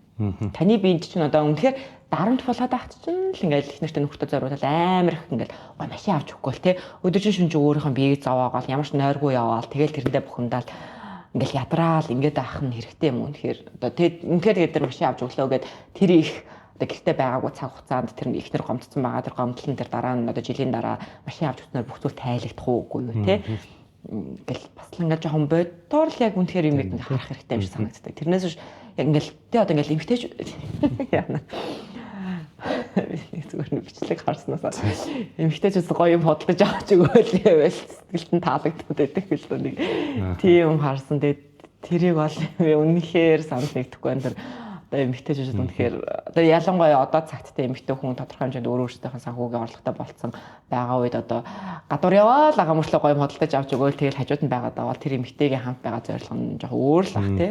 Тэгэхээр бас нэг имийг ингээд яг зорилгууд нь яг юу юм хоёр талаасаа юу юм давуусал талууд нь үнэхээр яг юу юм энэ хүн юугаа золиослоо натаа цуг байгаа вэ энэ хүн бас юугаа золиослоо натаа цуг байгаа вэ гэдэг бас ингээд боддоор харах нь л чухал. Тэрнээс биш одоо нэг би түрүүнд хэлсэн шүү дээ хоёр хүн ингээд суухаараа эрэхтэй нь болохоор ингээд аюу юу утга уянгын хайлттай ингээд те би тэр хүнийг анхаарал амьдралаа зориул ингээд шийдэл тэрнээс хойш бүхэл зүйлээ зориулж байгаа манай эхнэр намайг заримдаа ойлгодог заримдаа ойлгодоггүй тэгтээ тэр надад хэцүү байдаг гэл ингээд амар утга уянган тэнгууд эндээс нь эхнэр нь юу бүх юм маш их юм практиктэй ингээд жинлүүрийн хоёр талд суугаад гурван хүүхдээ би ганцаараа өсгөл ингэж хаад энэ хүн өдөөс хажууд байгаагүй те тэгэл одоо манай хадам ээж аав намайг дэмждэггүй би ингээд бүх зүйлийг амьдралдаа ингээл аваа явдаг. Яг үнэндээ ингээд манай нөхөр ерөнхий том зүйлүүдийн санхүүг хариуцдаг гэсэндээ би үнэндээ тэ ингээд гэрээсээ юм зарж маш их гэр дотор санхүүг хариуцдаг гэдэг ч юм ингээд тэ тэгсэн чи тэрийг нөхөр нь их мдээгүй амар их орлого болох гол яваал гэдэг ч юм уу тэ тэр чинь бас өөрөө ингээд айгу тийм хоорондоо ярилцдаггүй асуудын загвар байгаа байхгүй тэ тэгэхэд ихнэр бол гэр дотор гарч байгаа тэр олон зардлуудаа нөхрөөсөө мөнгө авч чадахгүй учраас өөрөө мөнгө олдог ихнэрүүд нь зөндөө байгаа байхгүй. Гэтэл нөхөр бол ингээл би гэр авч явдаг гэж яриа л дээ тий. Тэр иймэрхүү түүхүүдийг ингээд нэг нь л маш их практик ярьдаг нөгөөх нь хэтэрхий утга уянгаа хальтаа ярьж байгаа чинь тэрийг ингээд ярихаараа ингээд нэг ярихаар хосууд ингээд өөр юм яриад идэв ингээд байхгүй. Угаасаа бүгд өөр юм ярина. Тэгэхээр тэрийг ингээд яг өөрийнхоороо орчуулж тий одоо утга уянгийн хальтыг нь бол ингээд жоохон юм практик тал руугаа өөрөө ойлгож орчуулж нөхрүүд нь бас маш их практик яриад байгаануудыг нь энэ хүн миний төлөө гэж бас зорж хичээсэн юм байна гэж бас ингэж халилт оруулж ойлгох нь маш чухал. Тэгээ ер нь сэтгэл судлаач хувьд одоо би тийм л ажил хийдэг тий. Энд ярьж байгааг нь ингэж хэлж байна тань гэж энд ингэж хэлж байгаа шүү гэл тийм орчуулал хийдэг. Ер нь тэгэл орчуулгын дараа тэр хоёр хүн за Викторийн зорилго нэг байсан юм байна гэж хүлээж аавна. Эсвэл үнэхээр өөр юм байна гэж хүлээж аавна тий.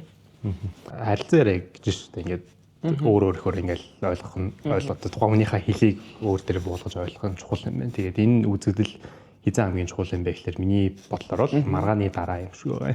Хосууд юм чи мэдээж маргалдаж хэрэлдэн нь өдөр тутмын ч юм дээр ихтэй маш хэлбэгдэх болдог үйл явдал.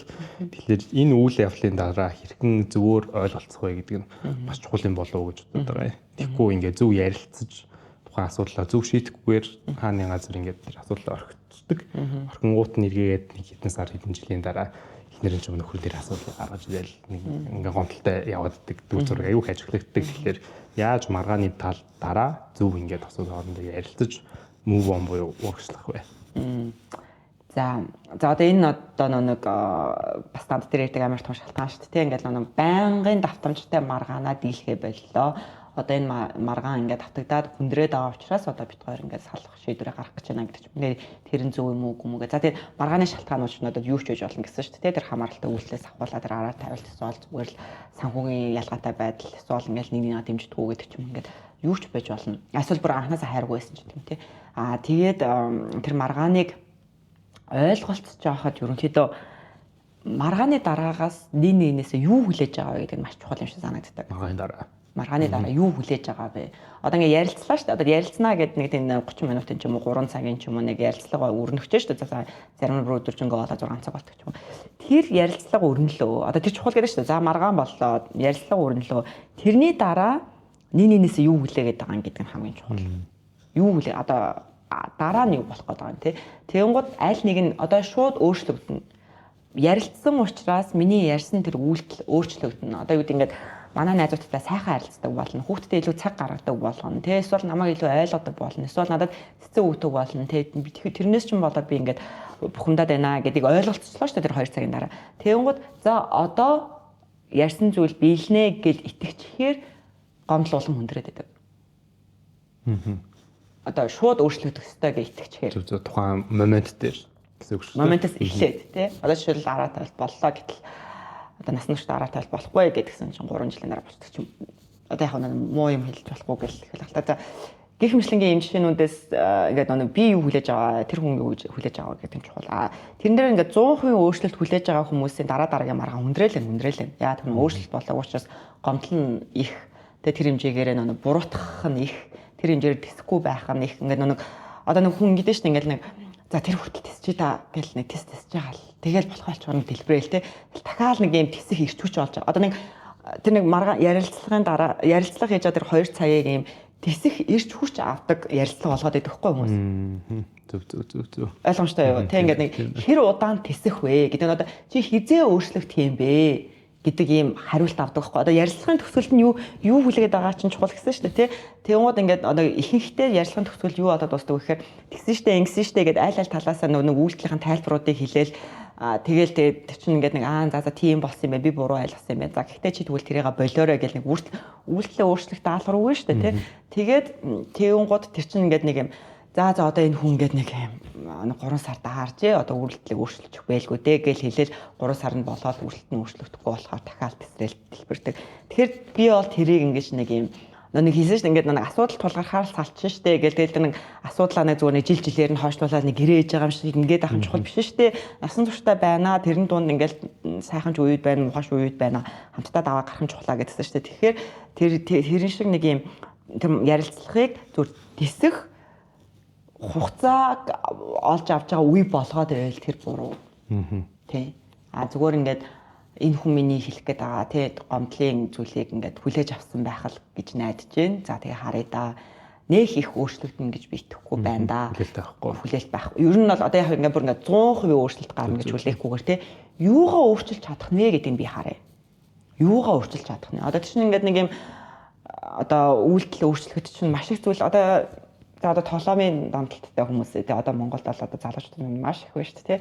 Тэгээ тэрэн дээр за ингээд дахиж мөрөө тавихгүй гэд ингээд итгэя гэх. Тэгэхээр хамааралтай байна, донтолттой байна гэдэг чи өөрөө ингээд тантай ч биш ганцаараа амьдарсан тэр хүнтэй ч байсан гэсэн чи өөрөө хүний хувьд аюу хүнд зүйл байхгүй юу? Тэр хүний хувьд амьдралдаа донтолтноос гарна гэдэг бол өөрөө өөртөө өгж байгаа хамгийн том бэлэг одоо өөрөөгөө олж авч байгаа дахин төрж байгаа баг процесс болдог байхгүй юу? Тэгээ тэр процессын хажууд байгаа хүн нь л тэр ихнэр нөхөр болохоос биш. Тэгээ тэр хосын харилцааг сайн сайхан болгохгүй тэр хүн донтолноос гараад байгаа биш байхгүй юу? Тэр хүн амьдралдаа нэг хизээ нэгэн цагт сурцсан тэр нэг юм хэцүү хамааралтай үйлдэлээ салах гээд байгаа өөртөө тэнцэж байгаа амар том процессын зүгээр гэрчин их нарын нөхөр. Тэр иймэрхүү зүйлсүүдээс болонгууд одоо нэг юугаа за энэ хүн хамаарлаасаа гарчих байлгүй дээ 3 сар хүлээгээд нөгөө үнэн дахиад мөрөөдө тоглолцсон байна. Тэдэн сая төгрөгийн өрөнд орсон байна. Тэдэн 100 мянган төгрөгийн өрөнд орсон байна гэл тэнгуул дахиад нөгөө нэг амар хэмжээний гомдол цөхрөл нөгөө сална гэдгийг 3 сар хойшлуулсан шүү дээ. Тэгэл нөгөө сална гэдэг шийдвэрээ дахиж гаргаж ирээл нөгөө тооцооллоо хийгээл хэвээр нэр одоо өмнөөс цааш миний амьдрал яах вэ гэл ингээл бодоол ингээд одоо маргааны шийдвэрлэж байгаа байдал нь тийм болчихсон байгаа байхгүй. Тэгэхээр нэг арай өөр байдлаар байна гэхээр одоо тэгэхээр ер нь хүлээлт тавихгүй байх хэрэгтэй. Яг тавихгүй ч байхад таны хэлсэн шүү ингээд их амар өндөр хүлээлт тавихгүйгээр байх хэрэгтэй байна. Нэгт хоёрт нь магадгүй хичээл зүтгэлийг нь одоо үнэлэх хэрэгтэй ч юм уу тийм үг юм биш үү? Одоо энэ хамаарлаас гарахын тулд энэ хүн өөрийнхөө хэмжээнд бодитоор юу хийж байна вэ? Ядаж ч одоо ингээд нэг юм утасны хамаарал одоо толомын донд юу юм мөрөө тоглож байгаа хүмүүсийн хувьд бол хамгийн ихний эмчилгээнүүд бол ердөөсөө л юм ухаалаг бус утас ашиглах. Ерөөсөө эмчилгээ тэндээс эхэлдэг. Ухаалаг бус утсан дээр амьдрч сурах. Тэгээ тэгжээж чинь тэр нэг юугаа аппликейшн рүүгээ орохгүй ямар нэгэн санхүүгийн санхүүгийн орлогынхаа их усруудыг тэр чигээр нь хязгаарлаж байгаа хгүй. Тэгжээж бид чинь одоо ингээд ямар нэгэн хамаарал гэдэг чинь гадны хүч нөлөөлж иж тэр хүн тэр үйлдэлээсээ зогсож байгаа хгүй. Тэгээ одоо нэг одоо архины хамаарал, тамхины хамааралчсандээ би ингээд үхэх гэж байна гэж юм уу тийм айдас авч иж хүн чинь нэг өөрийнхөө амьдралыг өөрчлөх тэр нэг дахин амьдрах боломжоо өөртөө нээдэг гэдгсэн шүү дээ. Тэгэхээр тэр зүйл чинь гарч ирдэг. Тэгэхээр тийм их хэмжээний хүчийг өөрөөсөө гаргахын тулд чинь тодорхой хэмжээний хүч гаднаас ингэж орж ирж нөлөөлж одоо тэр хүн үйлдэлээ өөрчлөх боломжууд гарч ирнэ. Тэрнээс өөрөө сайхан ингээл явж яснаа. За би нөгөө өдөр гарнаа гэдэг чинь бол хамааралтай хүмүүсийн хувьд тийм зүйл болохгүй. Тийм байна. Нөгөө алдаа хүн гаргасан талаас атсан тэгэж одоо сайн өөртөө ярилцах хэрэгтэй шүү дээ. Би ямар алхмаар ямар одоо шатараалаар яаж энэ одоо үйлдэлийг дахиж давтахгүй вэ гэдэг тийм тодорхой зорилтуудаа дэвшүүлж за би дахиж тоглохгүй гэдэг ганцхан үг хэлэхэр ч одоо яах вэ тэрний оронд яг үнэ. Одоо тэр нэг давтамжтай гараад байгаа асуудлыг чинь тэр одоо нэг үйлдэл байгаа байхгүй юу? Тэгээ тэр үйлдэл чинь хамааралтай үйлдэл юм уу? Зүгээр нэг алдаад гаргасан үйлдэл юм уу? Тэ одоо ингээд нэг жилд нэг удаа болсон ч юм уу 5 жилийн амьдрал нэг удаа болсон юм одоо хамааралтай гэдэг чинь бол давтамжтай угаасаа хийгдэж байгаа зүйл шүү дээ. Тэрнээсээ тэр үйлдэлгүйгээр өөрийнхөө амьдралыг төсөөлж чадахгүй байгаа үйлдэл байхгүй юу? Одоо нэг донтолттой хүмүүс чинь дандаа тийм одоо дахиж та мөрөө тавихгүйгээр амьдарч чадахгүй шүү дээ. Би одоо дахиад нэг мөрөө тавьчвал би амар их мөнгө олоод тэгээд бүх өрөө алдах гад дарах гад байна гэдэг ийм ихтгэл үнэмшил байгаа учраас чинь дахин толоод байгаа шүү дээ. Тэрнтэй адилхан хамааралтай үйлдэл гэдэг чинь амьдралаа төсөөлж чадахгүй байгаа тэр үйлдэлийг хэлнэ. Ийм одоо үйлдэлүүдийн хувьд хамгийн хүнд хамгийн хэцүү зүйл ахгүй өөрийгөө өөрчлөх. Одоо энэ ганцхан эрэгтэйчүүд биш, эмэгтэйчүүдийн хувьд ч гэсэндээ тий хамааралтай үйлдэлүүд биш шүү. Одоо хүүхдэд загнах хамааралтай эмэгтэйчүүд тий ам нэхэрэл хүүхдэд загнадаг. Ердөөсөө ингээл ердөөс зүгээр ярьж чаддаггүй тий эргээр ярьж чаддаггүй нам дуугаар хүүхдтэйгээ ярьж чаддаггүй доромжлохгүй ярьж чаддаггүй ч юм уу тий зарим ингээл эмэгтэйчүүд гудамж нь ингээл явчих амар хэцүү тий ам нэхэрэл хүүхдэд ингээд байдаг. Тэгэхээр тэр чинь хүртэл ингээ үйлдэлийн хамааралхгүй. Тэгэхээр энэ үйлдэлүүшин дотор ялгаатай үйлдэл гэдэг чинь үйлдэл гэсэн үг биш. Хамааралтай үйлдэл байна тий алдаатай үйлдэл байна дээрэс нь юм энгийн үйлдэл тий. Тэгэхээр ингээд аль үйлдэлийн талаар та ярьж байна вэ гэдэг чинь тэр нэг ярилцлага гэдэг байгаа шүү дээ. Тэр ярилцлагын дотор чи ямар үйлдлийн талаар яригдаж байгаа вэ гэдгээс эхлээд тэр хүчнийхээ түвшинг тодорхойлно. Тэгээ үнэхээр бүр хамааралтай үйлдлийн талаар ярьж байгаа бол одоо та энэ бол ганцхан тэгээ хосын харилцааны асуудал биш ээ. Энэ бол тэр хүний амьдралаа өөрчилж чадахгүй вэ гэдэг өөртөө тэнцэлж байгаа асуудал. Тэгээ тэрийг хажууд хүн нь бол ерөөхдөө ойлгодог. Энэ бол маш хүнд хамааралтай байна. Тэр нөгөө өөрөө байгаа хүн бол энийг үйлдэл гэж бодоод байгаа байхгүй. Би нэг чинь хизээ зогсооч чадна те. Ягаад танаа намайг ийм гэдэг байгаа юм гэдэг. Тэгэхээр тэр хамааралтай нэгэнт тийм тодорхой хэмжээний үйлдэлийн хамааралтай байгаа бол та хамааралтай. Энэ бол маш хүнд түвшин байна. Та амьдралаа энэ үйлдэлгүйгээр төсөлж чадахгүй. Тэгэхээр та ингээд эмчилгээ хэрэгтэй. Яг нөгөө түрүүний хэлдэг шиг те траума байгаа бол траумагаа боддоор ингээ хар гэдэг шиг энэ үйлдэл танд хэдэн наснаас ч эхэлж бий болсон. Хичнээн жил та энэ үйлдэлээс хамааралтай байна. Давтамж нь ямар байна? Энээс болоод та ямар хэмжээний одоо гэмтэл одоо зүйлийг өөртөө бий болгосон байна? Санхүүгийн хувьд, сэтгэл санааны хувьд, одоо бусад найз нөхдөдтэйгээ харилцааны хувьд, эхнэрийнхээ хувьд, хүүхдүүдийнхээ хувьд бүгдийг маш ингээ боддоор одоо амьдралаа өөрөө мэдчихэж байгаа шүү дээ. Ямар хүний амьдрал харагдаж байгаа шүү дээ. Маш сайхан ингээ сууж боддоор хараад тэгээ тэндээсээ үүнээс цааш яаж амьдрах вэ гэдэг шийдвэрийг гаргаж иж тэр хамаарлын үйлдэлүүдтэйгээ тэмцэж эхэлнэ. Тэгээд тэрний чинь ард гарнаа гэдэг чинь нэг одоо нэг тэр чинь нэг архины хамааралтай хүмүүс чинь жишээл ингээд одоо арх уухгүй өдрөөдөө тоолдог шүү дээ. Тэр чинь юу гэхээр өдөр болгон би арх уухгүйгээр амьдарч иж тэр хүн чинь архинасаа гарч байгаа байхгүй. Манай монголчууд ингэж ярьдаг шүү дээ. Өө би гарчна гэ. Зүгээр явж гардаг зүйл биш. Өдрүүдэд тоолж иж тэр өдрүүдэд хичээсэн нийт өдрөөрөө та үлдсэн амьдралаа үнэхээр архигүй өнгөрөөж чадсан уу үгүй гэдэг амьдралын төгсгөлд шалгах зүйл байхгүй. Тэрнээс хойш явж яснаа тэ одоо энэ сарыг л дуусгач тэ тэгэл 25 оны 1 сарын 1-ээс явуулаад гэдэг юм байхгүй. Өдрөө тоолж иж тэ дахиж би мөрөө тавихгүй, дахиж би арх уухгүй, дахиж би ямар нэгэн байдлаар хүнд хүчирхийлэл гаргахгүй гэдэг өдрүүдэд тоолж иж та үнэхээр тэр үйлдэлгүйгээр амьдарч чадсан уу үгүй юу гэдэг хамаарлаасаа салсан хэсэг чинь доошоо буу. Өөр таагүй мөртлөөс өөрт хэрэгтэй зүйлийг хийх бас юу гэж хэлдэм бэ гэхээр ингэдэм байлээ. Одоо шин би магадгүй ингээд ямар нэгэн таагүй зүйл хэрэгтэй зүйлийг одоо хийх хэрэгтэй байгаа.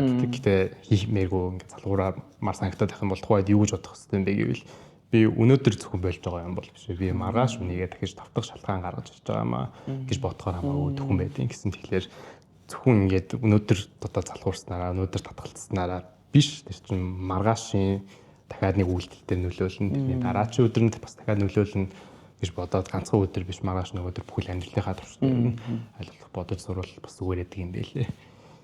Тэгээд ер нь подкастын цаг маань өндөрлөх болж байна. Тэгээд маш олон би айгүй олон зүйл ойлгож авлаа юм бол тий. Юмыг харах үнцэг маань одоо юу гэдэг бодожсэн зүйл маань бас үгүйсэхлэхтэй үнэхээр үнэн юм байна гэдгийг бас ойлгож авлаа. Тэгээд өөрийн үнэтэй цаг зарцуулж манай подкастт оролцсонд маш их баярлалаа. Тэгээд хүмүүс угаасаа таны хаяг маяг асуухаа бид орно. Facebook хаяг байгаа. Facebook байгаа, Instagram байгаа. Тэгээд би оролцсон. Threads дээр бас байгаа. За. Threads надад таалагдчих. Nice. За баярлалаа. За урьсанд маш их баярлалаа. Тэгээд нийт үзэгчдэд нь бас хэрэгтэйсэн баг гэж найдаж байна. Тэгээд бүгдээрэнд нь шинэ оны минь хүргье. За баярлалаа. За баярлалаа.